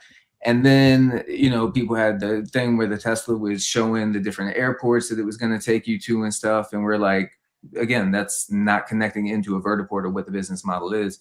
So timeline on the Tesla rumor, what happened? Elon released a whoosh wheel video. You can go check out our page. They asked me, they said, Dylan, what you think that is? I said, I think that's a car wheel. Then they played the audio and it had this whoosh to it, right? Which sounded like it could have been an inducted fan. What my brain told me was this is an audio that you go and pick where it's like, I want to have a climatic ending. And that's the audio behind it, which again, and not to call out certain high viewered Tesla creators, because they're much bigger than me. So respect to them. They ran like crazy on this being an inducted fan. So I just want to say, at least from my side and the Hustle Brothers side, I can't say that we perpetuated that. And then Nikhil did have a poorly timed picture that he put up next to the Optimus with a big grin and a smile. Give me 1 second, please.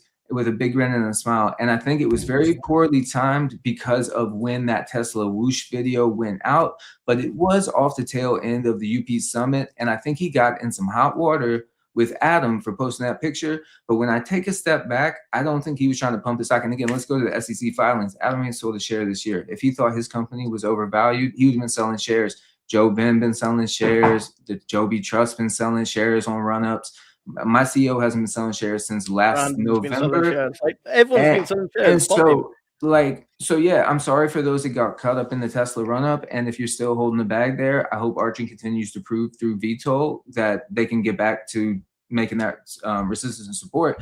But I'm not gonna lie, like that Tesla run-up, I would say at least 50% on a lot of Tesla creators putting together that was an inducted fan, and for whatever retail or whoever wanted to follow that in, connecting that to Archer.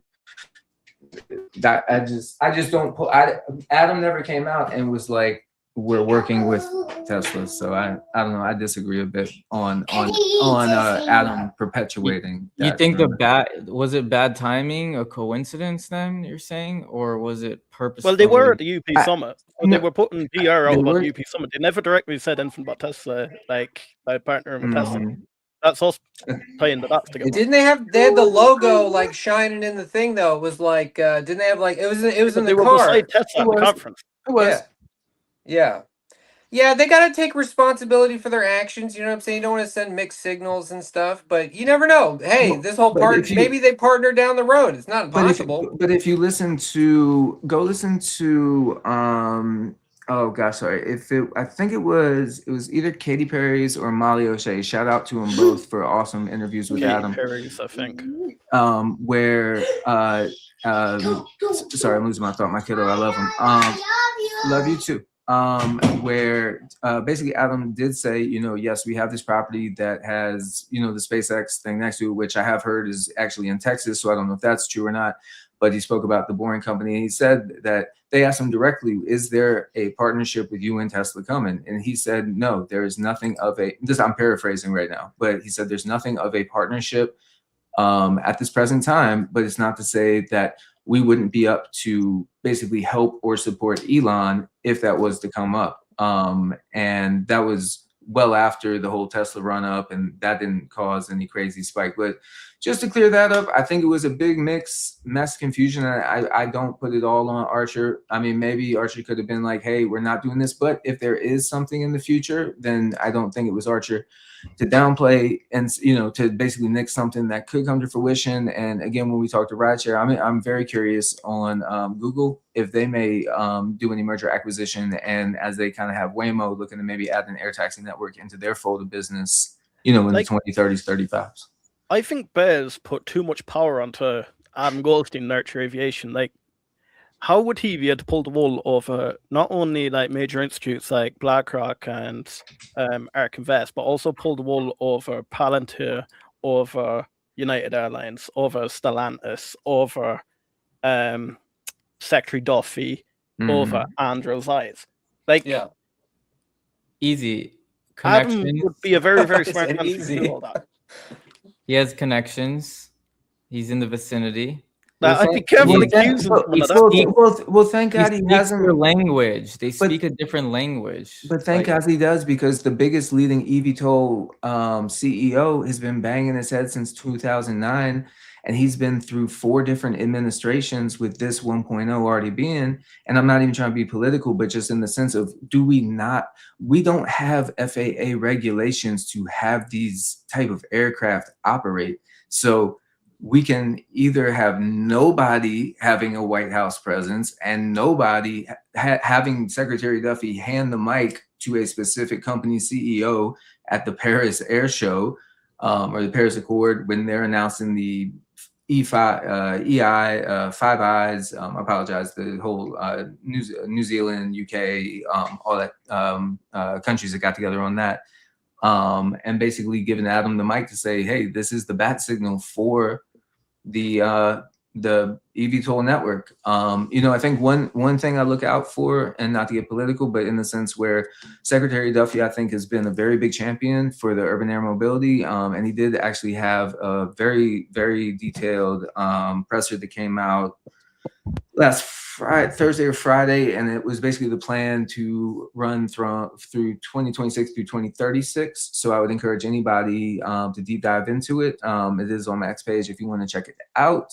And so just again, as we have Secretary Duffy so engaged into the changes of DOT as well as the eVTOL and drone landscape, definitely keep an eye on, if something happens and all these cabinet members start flipping over and, we don't have those kind of cabinet support members. But it does seem across the aisle that there's been a lot more backing in this industry, which again, I think is just net positive.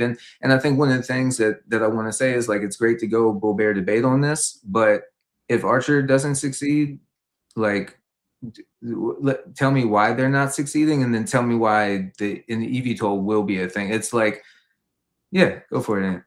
I thought of something bullish about Archer. See, I'm living true to my neutral. I'm living true to the neutral, baby. What you got, Ant? Okay, so if you look at Hover, small crew, the correct natural law for a battalion, back to back, compact, right down the middle, right? So they're doing one thing. Hover's doing one thing. They're small. They're sticking to it because they can't branch out with, tentacles in all these different directions, right? Bull case factor for Archer, they're very big.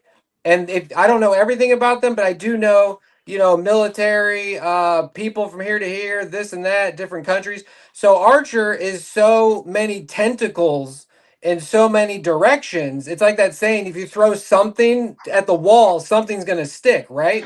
So it's almost like one of those or multiple of those avenues, mathematically speaking, is bound to work. Like the math is in their favor. Like, is every single avenue they're going to work? I don't know. But at least, like, there's a chance one, like, hey, maybe, like, because our conversations are going to be completely different.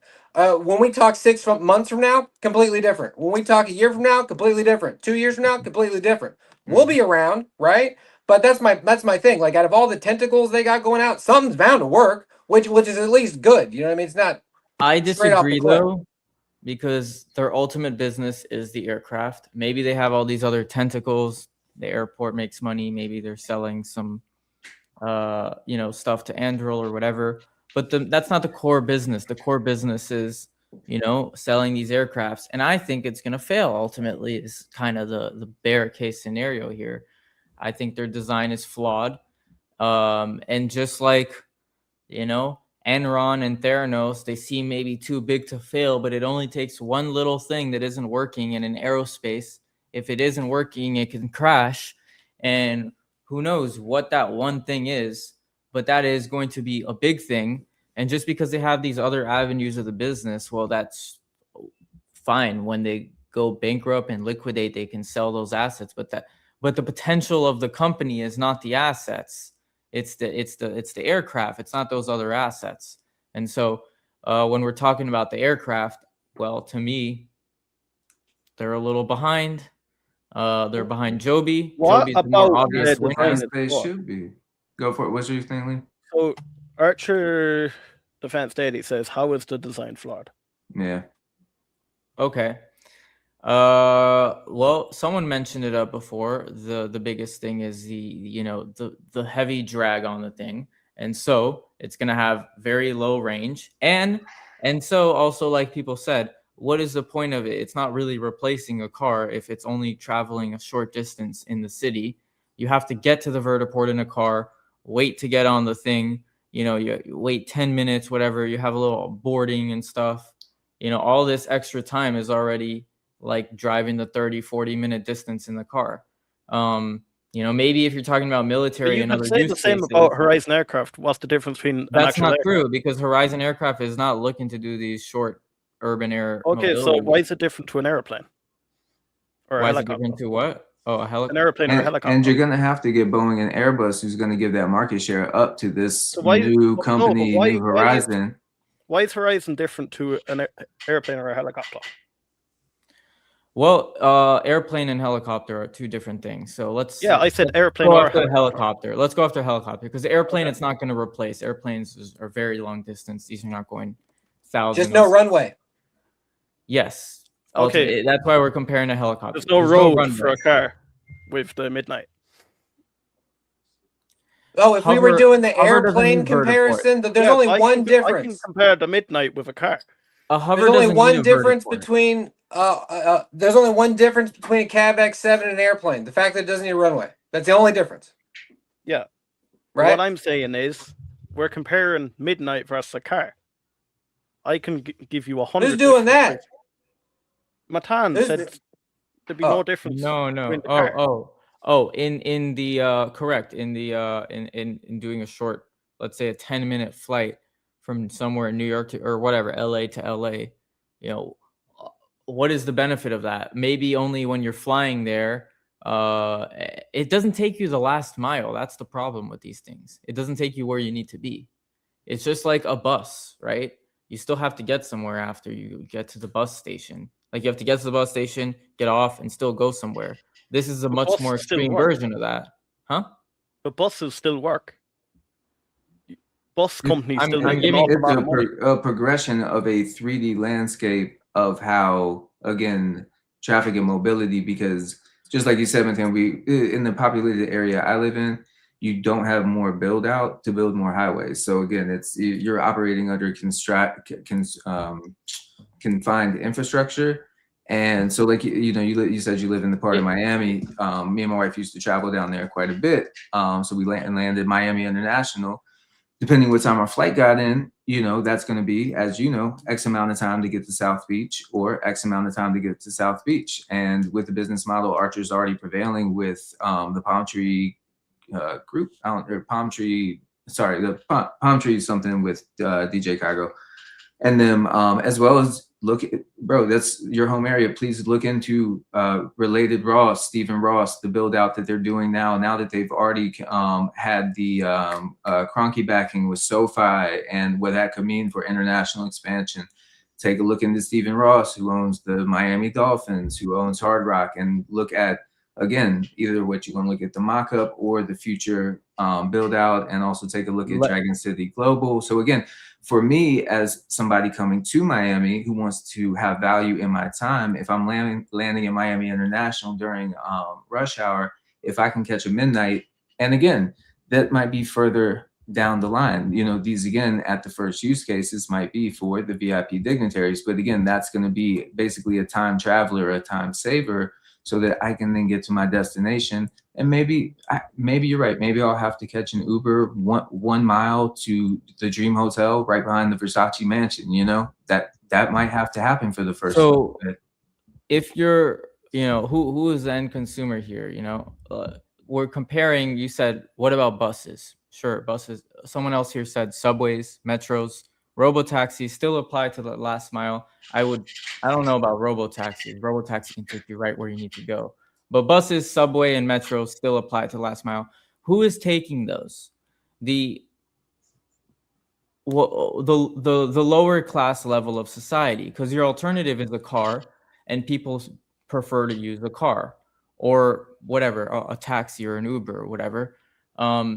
And that is a big TAM, right? Uber is a big company. The car industry is what people talk about. I've never ever heard of a bus company or a metro or a subway company that's like in the stock market that people are excited about, and like what's the future of that? Like those are low cost transportation, and those are also but those are also the least preferred. Those are also the least preferred version of transportation. If you're a really rich guy flying on an Archer, you want to go on a subway right after that. But I want to remind you what you had the experience with Mark. What did Mark teach you about when you land at the private airport? He said they're gonna have the rental car right there for you, bro. He had the Porsche. Like I hear you, but if it's a VIP flying in, I highly doubt LeBron's gonna be taking the local bus to go to fucking Live Hotel. I'm sorry to cuss. Fountain Blue and go party at Live. You know what I mean? Like this boy's going.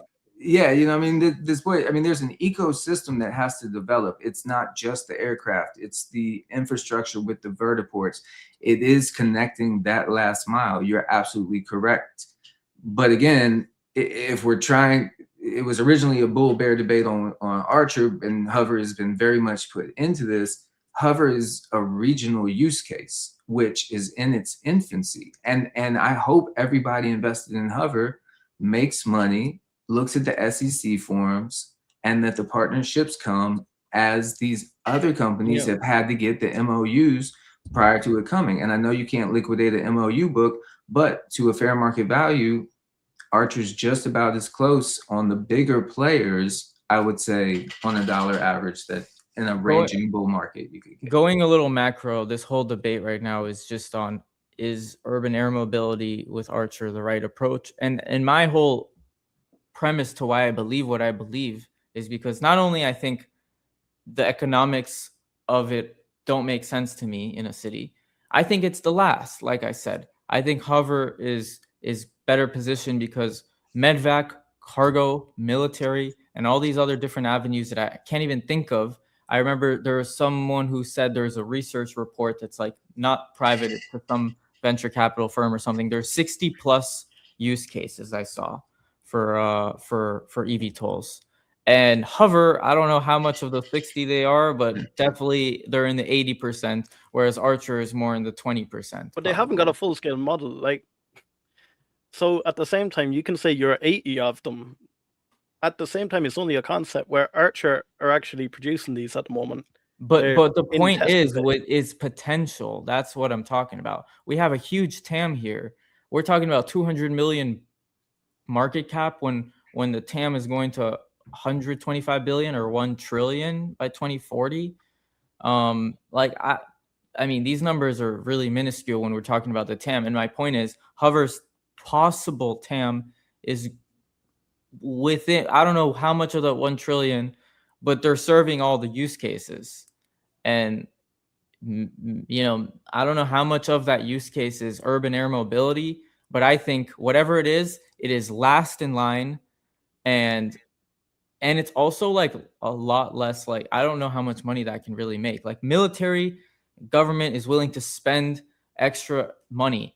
People like us are very like cautious on like, you know, that you make decisions on this is expensive or not. Military uses other people's money, or medvac situation, emergency situation. You don't care about the money when you have a you know, you care later, but in the moment you need to get to the hospital. All right, take my money, like save my life, you know.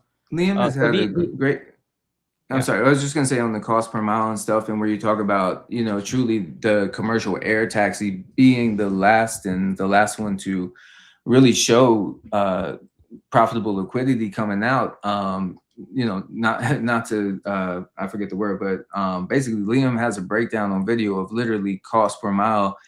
But then again, we got to read between the lines of what these companies want to do with the aircraft. And again, Archer was the first one of these ones we talk about that came out and said, we are here to sell the aircraft and we're going to worry about air taxi operation networks later.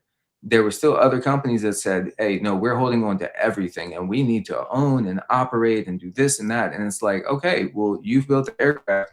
It's going to take a lot of 45-minute flights for you to make net zero and break even or go positive, especially on the MRO that you might have to do to those aircrafts while you're trying to recoup whatever that build out on it was, to now having, you know, 6 months later, whatever, a year later after Archer saying they're doing sale of aircraft, to having competitors fall on the same line and saying, oh, no, we're going to sell aircraft too. So I don't know, maybe Adam, again, as the CEO, may not be the PR favorite of everybody, but through the defense program, through having a forward thought of sale of aircraft, the entrance in the UAE actually being first on that, even if it wasn't piloted first, having the foresight to go ahead and say, look, if I can't break through the FAA wall, we have a product that can sell. And I believe that the GCAA will be able to provide us an entry into service. Again, they're the first to do it. And you have other eVTOL companies that and they have started their eVTOL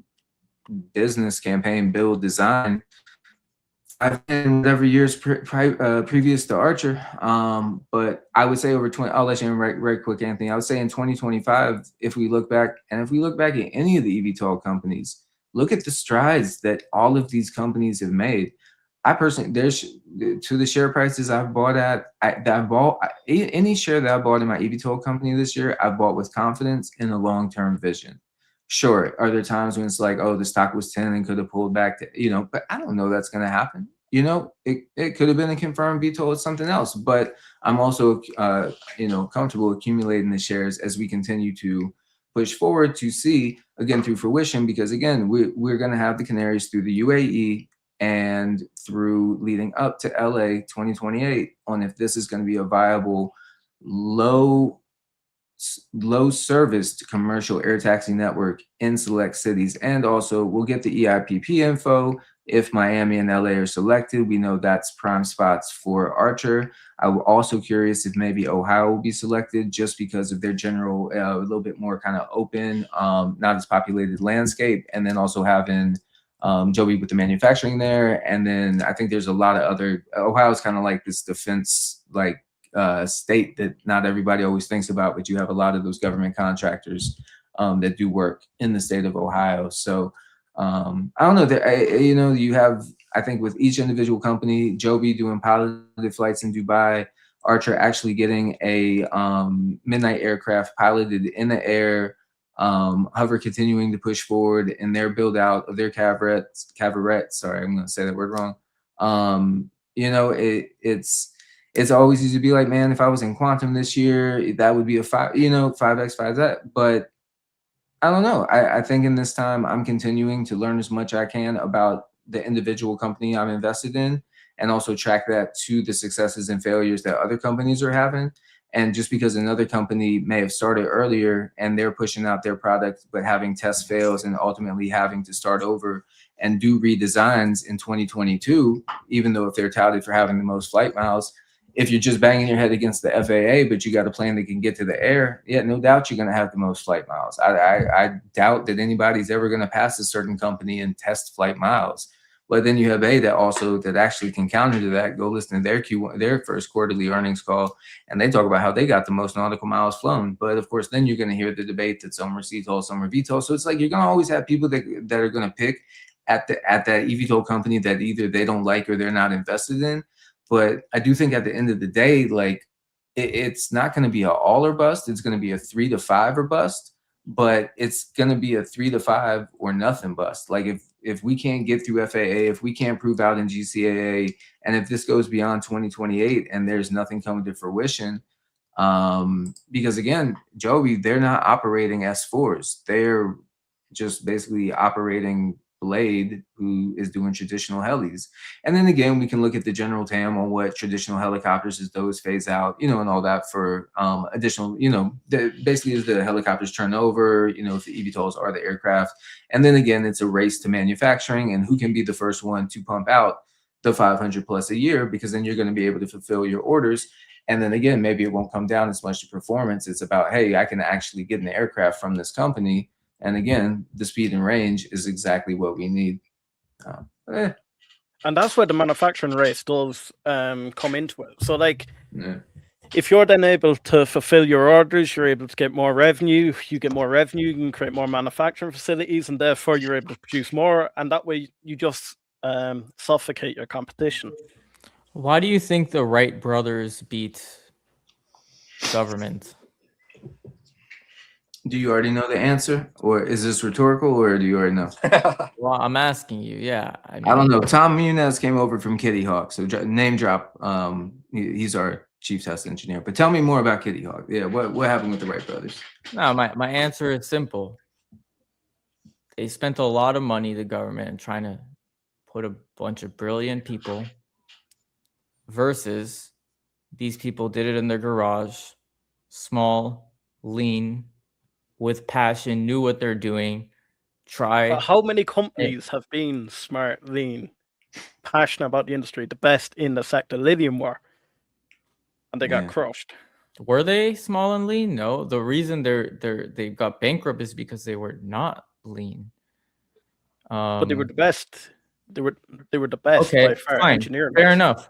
They were the best by what measure? The engineers were good. But you got to talk about the guys in the finances, the guys at the very top, because you want that's my point. What about the engineers were good? Making the decisions. They maybe hire the right people, but the decision to use these tiny little electric jets is their ultimate reason they actually died off. Versus maybe if they were to do ducted fans or some other method, who knows what. What about their engineers were good? Huh? What about their engineers were so good? The designs, yeah. Who has their designs? Who has their patents? Archer Aviation. See, so they were good. But I literally said how their designs are the reason they failed. The design was good. I don't. Their design is sexy. That's why it maybe got some attention. Their design is sexy. It didn't work. So by what measure is it good? It did work. There's videos of it flying. Not full scale. But you can say the same about Horizon Aircraft. That's true. But that's my point that we're not bankrupt yet. I'm betting Horizon not only has the right design, they have the brilliant mind of Brandon Robinson, who's taking them within the right decisions. It's the CEO making the business decision, and then the hires are doing the engineering and the work.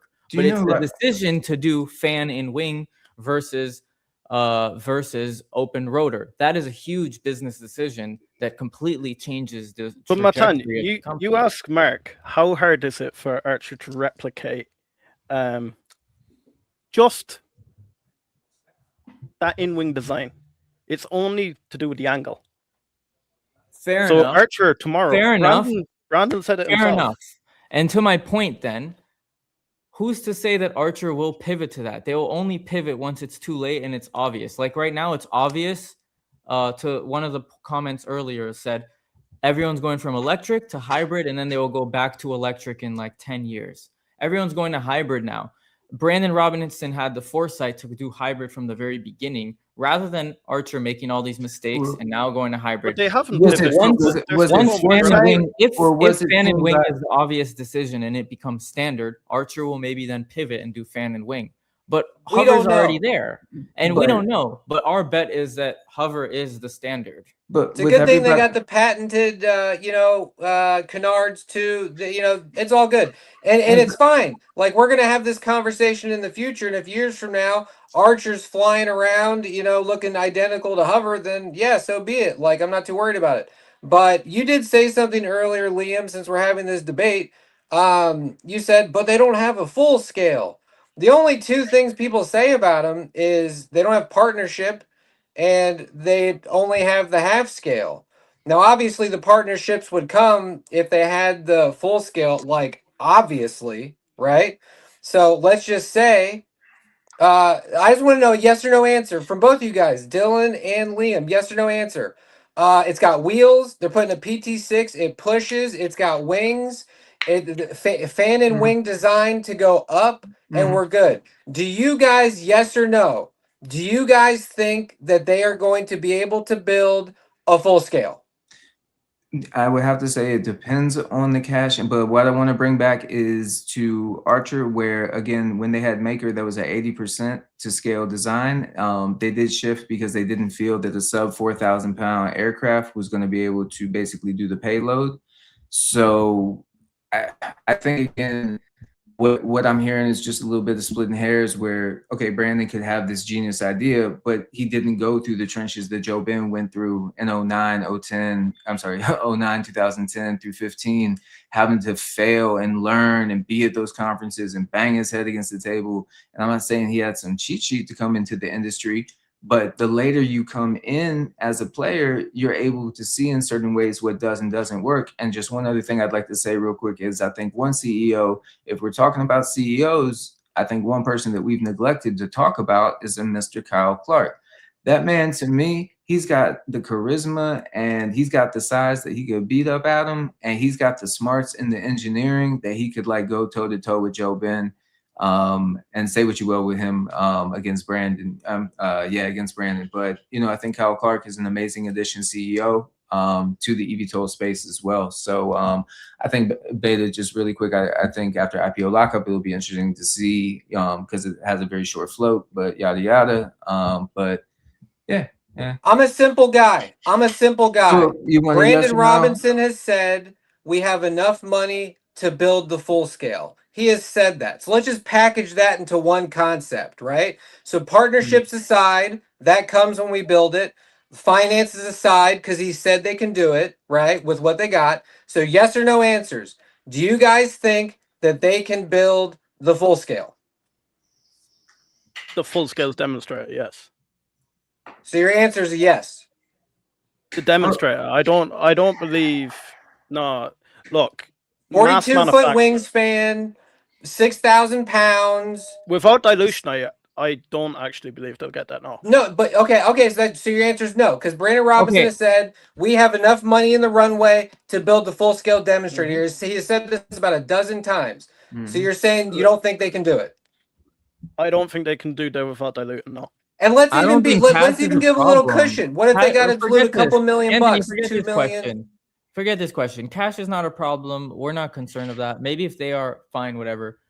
I think what's more concerning is will it work? Will you believe it works? And to me, That means can they build it? to me, let me phrase it simply like this: who do you think knows more about building an aircraft, Adam Goldstein or Brandon Robinson?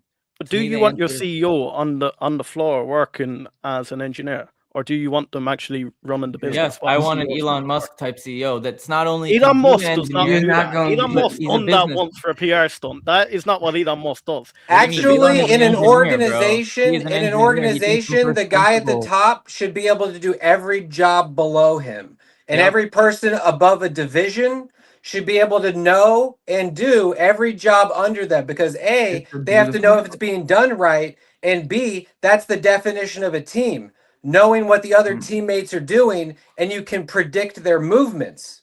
But it's not doing That's it what for you them. get. Brian Chesky of Airbnb can replace any person in his company. He says he can go and do every job, but he doesn't He have can, to, but do you want and him he to? shouldn't, and he should have people better at that job.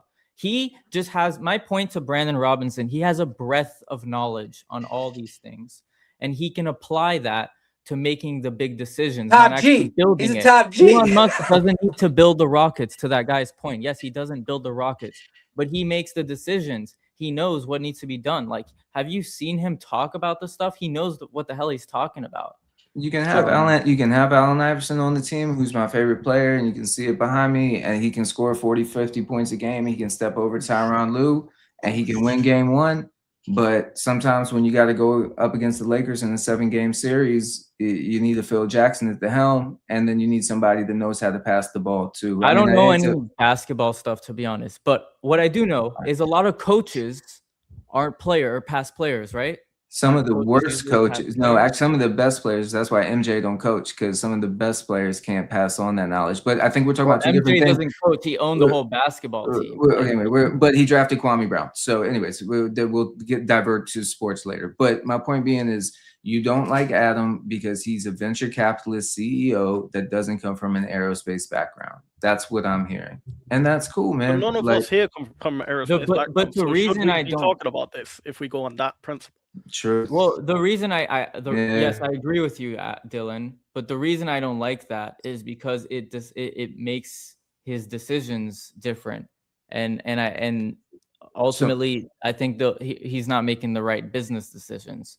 Being that he's trying to grow it as a more venture capital, like grow the TAM, grow his again. You can have Lyft or you can have Uber, which both start with a general vision or a mission, and then you got Lyft with the $7.76 billion market cap. Congrats to them; they've been able to retain a stealing the yellow taxi network thing. Or then you got Uber, who's like, oh, let's snap on Uber Eats to that. Let's get Uber Black. Let's there can be expansion on business. Those expansions decisions were made by who? Travis Kalanickis. How do you say his name?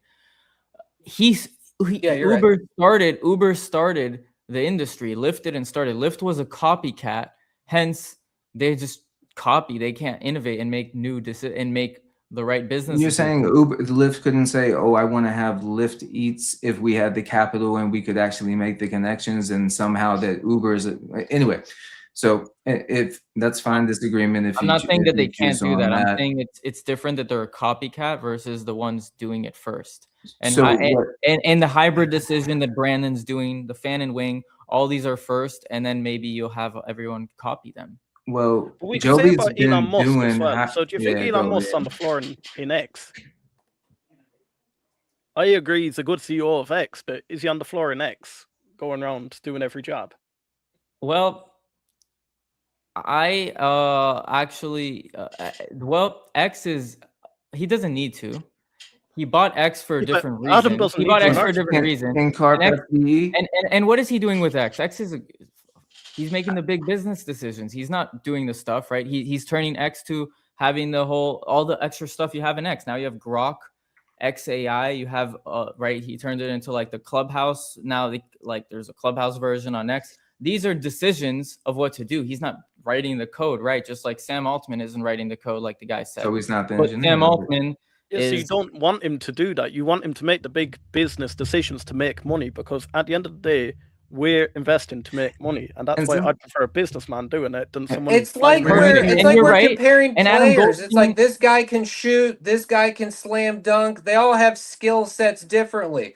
Adam Goldstein, business school, all these financial institutions he's been with, he's probably really good with money. He's probably really good with the business side of things. That's cool. Is he super awesome at slam dunking aerospace concepts? I don't know. Mathematically speaking, probably not, but he's probably learned a lot since he's been at Archer, I'll tell you that. But I'll tell you this, anybody can go to a college and get a business degree. Anybody can learn how to cut some papers up and do that. But the knowledge that Brandon has, this is invaluable. Like, this guy knows what the military wants before they want it, because he lived it. You see what I'm saying? So it's how many engineers went to the military and could do the same thing if they wanted to? I don't know, probably a lot. Like, you know what I mean? Anyone could get a business degree. Anyone could work in the military. Yeah. And I'm not saying that, like, it matters either way. I'm just saying that two things. Like, we can't say Hover doesn't have good use cases. We can't say that. They don't have partnerships yet. Fine, they're coming. They have said they got enough money in the bank to make it, and will it work? So, Liam, I never got a straight answer. And then let's say they got what, 17, 18 million in the bank. Let's say they got to raise another 5 million or something like that to get a new wheel or something. Who cares? Do you think they're going to be able to make it? Yes or no? Yeah, I do. Yeah. Beautiful. Dylan, do you think they're going to be able to make it? Do you think we're going to see a Cav X7 in 12 to 16 months looking beautiful? You think yes or no? The reason I'm gonna say yes is because I see a global expansion in this type of travel, and I see Hover as the leading, or New Horizon as a leading aircraft maker, producer, the one with the most optimistic future on that side of the border. If they were doing something in other places with that cash or run rate, I don't know if I'd say the same thing. But when Brandon's talked about if they do go insolvent, there's something about a one-time Canada bankruptcy, like backing or something like that. So he really didn't care if he went insolvent. But I know that none of these other stocks, even though they've been choppy, none of them were facing delisting in 2025. It's great that Hover came out of that. I mean, I just have to, it's a company in its infancy. And just like I had to learn when I was comparing a little bit of Joby to Archer, Joby didn't start. I'm sorry, Archer didn't start when Joby did, and I don't expect them to TC first. Now, and I don't expect that. But if you are going to be the industry leader, but when I do say Archer is an industry leader, it's in the business decisions and the business units that Adam has created. This wasn't Joe Ben going out and saying, "Oh, I need an L3 partnership so I can do my experimental aircraft and have a DoD and bring defense money." This man just want to, as far as I know, run an air taxi network. Adam was the one that was like, we need revenue through the door. How does this happen? Oh, I can go to the GCAA. They have a lighter restriction on that. I've now gotten into Ethiopia Airlines. Like, what's GCAA? What's GCAA?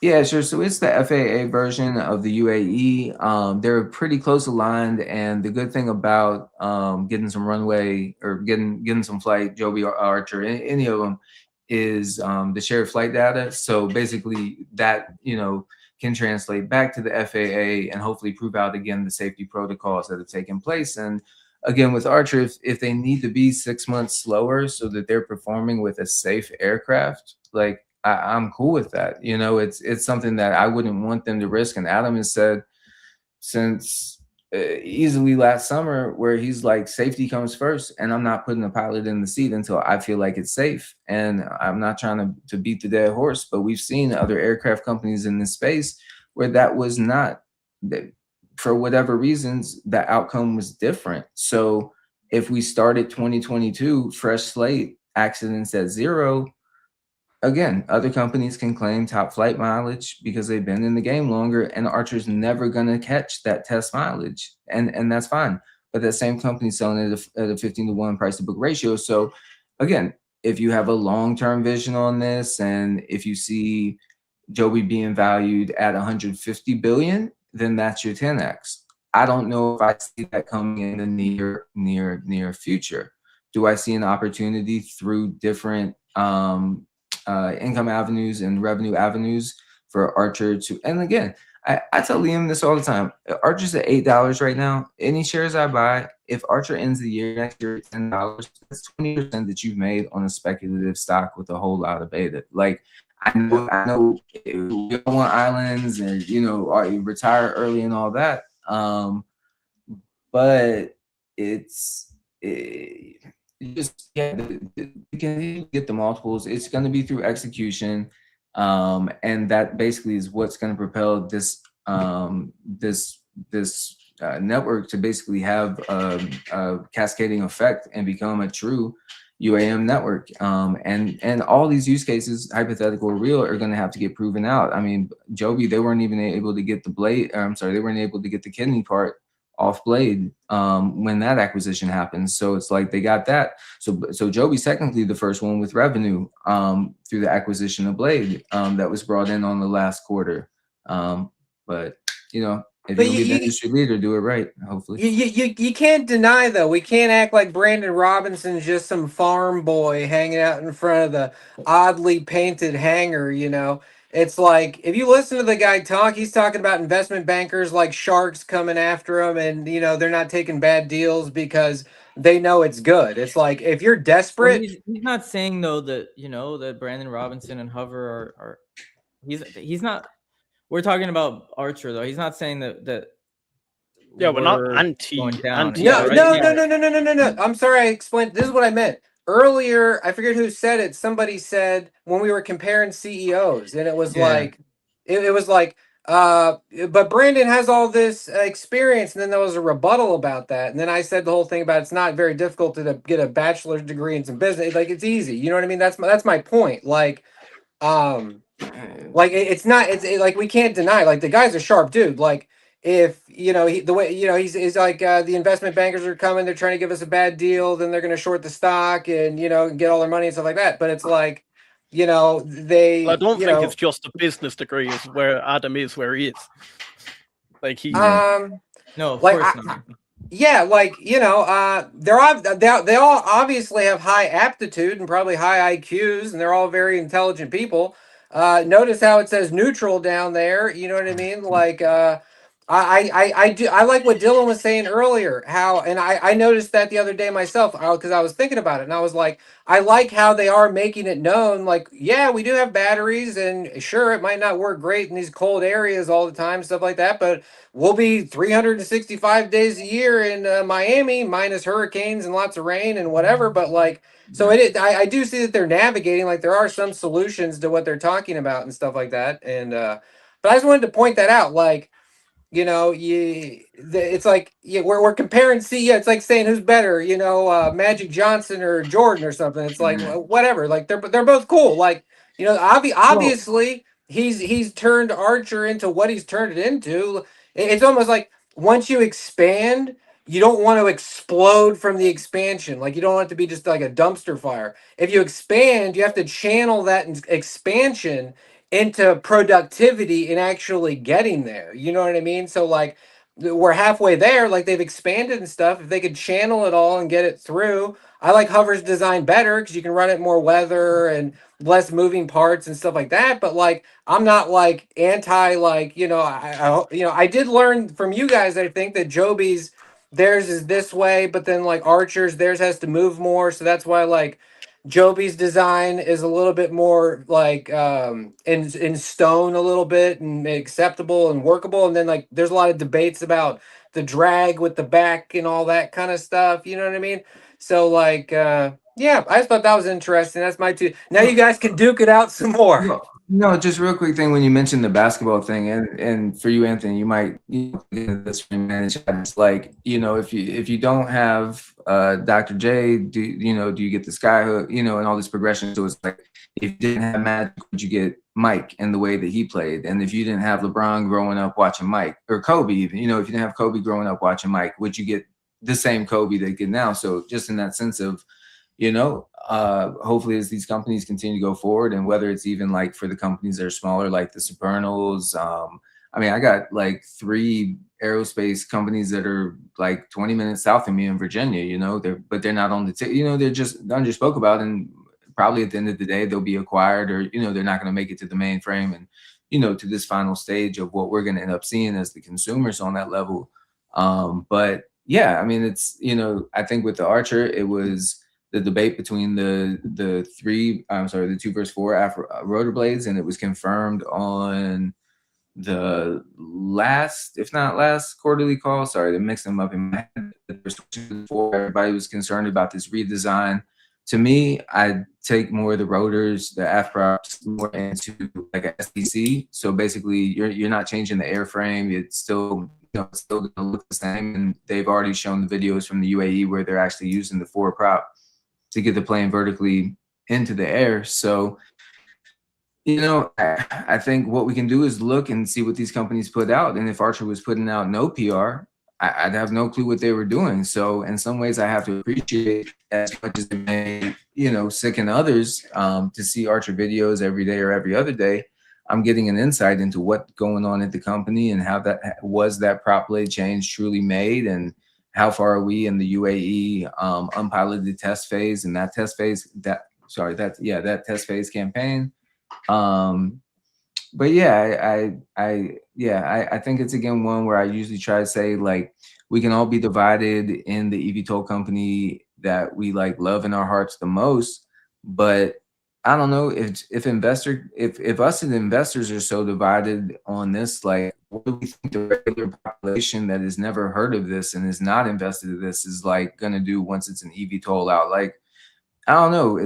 Again, it's more of like band of brothers. Like I think it's healthy to debate, you know, kind of who's in the lead and maybe what do we see in the company that they could be doing better. I mean, there's always something. I mean, these aren't type certified aircraft, so there's something that everybody could have been doing better on their individual timeline, their cash spend and how they're doing.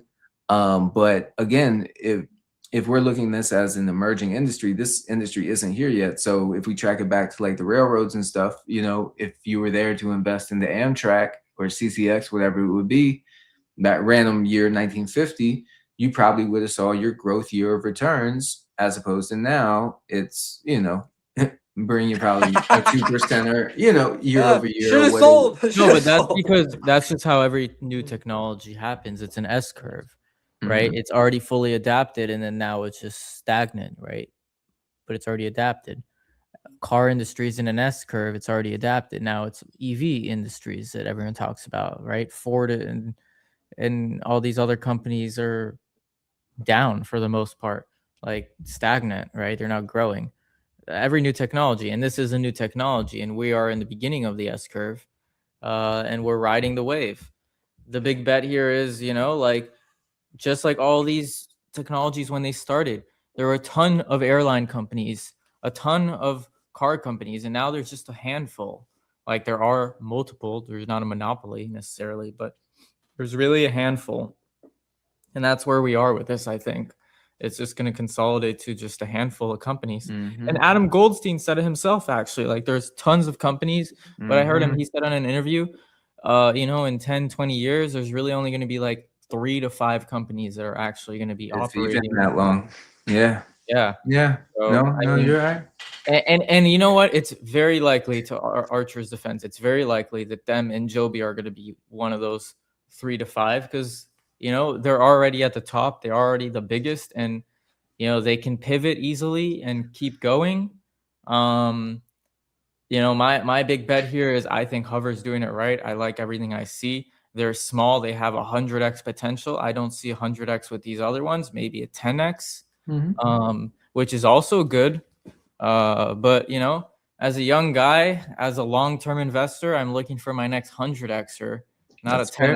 10xer. I did get my 10xer with Palantir, and I won't complain. I'm happy about that. But I'm looking for a 100xer to really change my Well, life because and like, a 10xer is nice, but a 100xer really changes your life, I think. and I as I thought of a thought, you bull know, case for Archer, new one. It's a go for it. sector bull case, but also for Archer. Yeah. I feel these companies, they do hold the cards close to their chest a little bit, and you know, FAA regulations and all that stuff. Like it is interesting that they're in Dubai doing all these things. So it would be cool, like for their success and so forth. They would be smart to, as much as possible, pump these things out into places they don't need the certification and all that kind of stuff. Just get them out there. You know what I'm saying? So that is kind of cool. Like even Hover is going to be doing something like that because Brandon talks about the military doesn't need the FAA certification as long as it works Exactly. good. You know what I mean? So that is cool. Like that's something in their favor. Like that is one of the tentacles that they can let it rip on. You know? Yeah, and it's definitely a backdoor to support the liquidity in the company, and it's again finding those paths to early revenue. Again, and you know, again in something where yeah, it's an emerging industry where you know we're trying to support it. You know, we're here early, but and just to maintain not like in the to beat you up thing, but just again, I think CEOs. But I feel like I knew you were kind of like a nice bull with Palantir, but I love Carp. You know, was in the same boat with you. But I don't know if Carp can FDE out every boot camp. I'm not saying. I mean, he's extremely intelligent, and he like I listen to his interviews. I know a lot about Carp. You know, he can do a lot, but I don't I know we're kind of in this wave and age where it's like the CEO is so vertically integrated with the company, and because Rocket Lab is vertically integrated and Elon and Tesla's vertically integrated, it's like that's the new way. But there are pros and cons to both sides of it, you know. I mean, on the other side, if you're not vertically integrated, you're going to have, you know, your bear case with Archer is you can have a supply chain constraint. You know, if something messes up with GKN, well, that's your wing and your wing electronics provider, you know. And so we got problems, you know, if 2026, 27 comes and something happens to GKN and their build out. But even on that, most recently, and Liam, feel free to fill in the gaps I missed, but it was something with Andrew UK and the partnership with GKN to further advance the NYX So again, it's just something where, again, I'm taking from Adam where sometimes what he can say on an earnings call can confuse me and maybe even deflate me for a little bit. But that's where I go back. I listen like 3 times, take very diligent notes. And with him, again, I know I'm not trying to be repetitive, but sometimes it's going back a year from where we're at now and seeing if what he said came true. And yeah. Guys, Here, you know what? I've actually let me read this real quick. Yeah. Smash the subscribe button, the Hustle Brothers. We Yeah, have very good. 206 people watching. That's crazy. Is this That's on awesome. X mostly? Guys, That's- jump across to Matan there now. Matan is Yeah. a big bull on this whole sector. I know we have been doing a bull in the bear case on Archer Aviation, but Matan does cover not only Horizon Aircraft, but he does cover the whole eVTOL sector, and he covers some really nice companies too. Yeah. You can always find Anthony there on Matan's channel. Nice. I've really enjoyed this, you know. I wouldn't mind doing Yeah. something like this weekly where we debate something, whether it's Archer, whether it's Horizon Aircraft, whether it's Joby, whatever. Yeah. So Maybe we could just need to start pick an end time because we picked a start time. Well, when you start talking these eVTOLs, man, it's, you know, it's hard to stop talking. And actually, bull case for maybe them all. If we only had 30 minutes of stuff to talk about or debate about, we might be shallow on, you know, what we might upcoming in the industry and the sector as well. So I mean, yeah, anyway, this is where I get like the emotional stumble where it's just like, it's awesome that we do have so many upcoming catalysts to look at, to highlight for, to sit back on 2025, regardless of what your stock share did or your stock price did. What did your company do that year? And did it move forward? Did it move backwards, or did it stay stagnant? And I think I can say for all 3 players of what we're and at beta, so all 4 players and vertical as well, the five players that are off the top of my head, all made positive progressions. We have an EIPP, something that was never on the table before. We're gonna, in less than a month, in about a month, start hearing the cities that are disclosed for the EIPP. Come this summer, I believe we're supposed to start hearing the actual companies that are going to be in the EIPP as well. I think January right now. In a month. I'm hoping January. I did hear a caveat it was the cities, but I'm not gonna lie, Matan, if they also released the companies, super happy about that, because ever since they were talking about the EIPP in June of 25, June, July, was very excited for, you know, because again, it's, you know, and I don't want to be an Archer homer, you know, I do want to look at them with the clearest lens possible. You know, I do like Joby as a company. I just personally think that the market cap for today's purchase price is a little stretched for me, just with other things that I see in the market that I can maybe grab at that same purchase price. But again, you know, 5-10 years from now, buying Joby in the 13 through 17, will that be a bad buy? Could be bad, could be great, could be phenomenal, and could be stagnant. You know, I don't know. But putting price aside, though, I think a beautiful conclusion. Oh, if you look at the last year, all of these companies advance in what they're actually doing, the assets they have, and everything, the progression with certification and all. So yeah, if you don't look at the price, all of these advance, and that is good news to the industry, to these individual companies. I think that is, I agree with you there. I think that's a beautiful point. Yeah, we went 15 rounds. Ding, ding, ding, ding. 15 rounds. I'm gonna say, I love this. Do split you know what? Love decision. this. Split decision. All winners. No one got knocked out. Like I like that. I like But that. this is it. You can have a heated debate. You can do it all, but everyone is friends at the end. It's all respect. Guys, we will be doing a Archer versus Joby debate tomorrow. I don't expect that to go as I don't know, Friendly. polite. Polite. There you go. Insert word. Yeah. guys, you're welcome to jump on live here if you want to tomorrow. Anyone that's in the comments, look, we'll be running a spaces open to absolutely everyone, completely free. All you have to do is bang the subscribe button and be following us on X, because I'm going to set it so only followers, just so I can kick people if it gets a bit rowdy. Do bang that subscribe button on both channels, both the Hustle Brothers and Matan's channel there.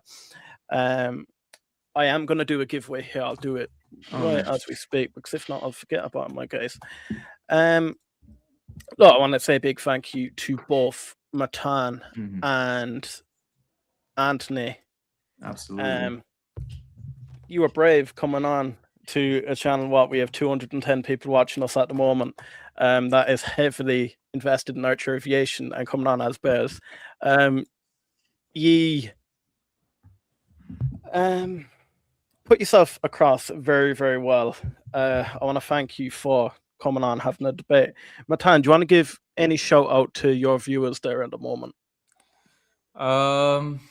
Thank you to anyone watching, all the hover folks. I've been seeing you guys in the comments, debating with the people in the comments. This has been a lot of fun. This has been the longest live stream ever, and I just hope you all enjoyed. I mean, the fact that we have 200 people, that's a record to me. I don't know, is that the high? You guys have done higher than that? That seems like a lot. We've had 1,500 at one stage, which was scary. What? Really? What? Yeah. Who was on the live? That was for Archer Aviation's arms. I think it was Q2 this year or something. Damn, if we do the next one with all of us with our shirts off, easy money. You know, easy money. Anthony leads the show. I love it. I love it. I love it. He's got that. Anthony, you want to wrap us up with a little Archer song, maybe? Oh, sing me a song. Oh shit. Give me a second. I gotta let it marinate. I'll tell you if I got one. I love it. Okay, winners of the gifts. We have Vast CNC. I'm actually so happy Vast hey, Vast. Yes. Do a lot of work in the drone space. Do make sure to follow Vast CNC on X. Dieter, you're a member again. Nice. Stocks and Stacks, Craig Carter 98, and ZW5000. Look, guys, if you want to be in chance to win a membership, we're doing the same thing again tomorrow. Matan, Anthony, if you're free, you're welcome to come on board for that. Dylan, my guy, always thank you so much for being here. Love you, man. Don't worry, there's no song. Don't worry, there's no song. I only sing for those I love. I only sing for those I love. One day. I like Archer, but it's not in here. That's Sing me a Hoffa song. Oh, dude, you already heard it. You heard it. You know how it goes. Sing it for us. We have the O'Donna. You remember O'Donna? Remember that song from the 50s, right? You just flip it and it's Oh Brandon, baby. Yeah. I love it. Right, I love guys. it. Tomorrow we may have him sing a song for us. But yeah, my name's Liam, one of the Hustle Brothers, here doing God's work with co-host Dylan. And then we have both Matan. Make sure to jump across. Bang that subscribe button for him. Yeah, we will have Anthony singing us a song tomorrow. Horizon Aircraft. Brandon. I'm going to wrap up with my quick go-to before you wrap up. Yeah, go Everyone, for it. my hover fans, stay thinking, question everything, and peace out. Liam. Guys, you don't get nothing that cool from me. My name's Ian, one of the Hustle Brothers. We'll see you tomorrow for the live debate. Do jump across to X if you want to take part in that. Right, guys, until then.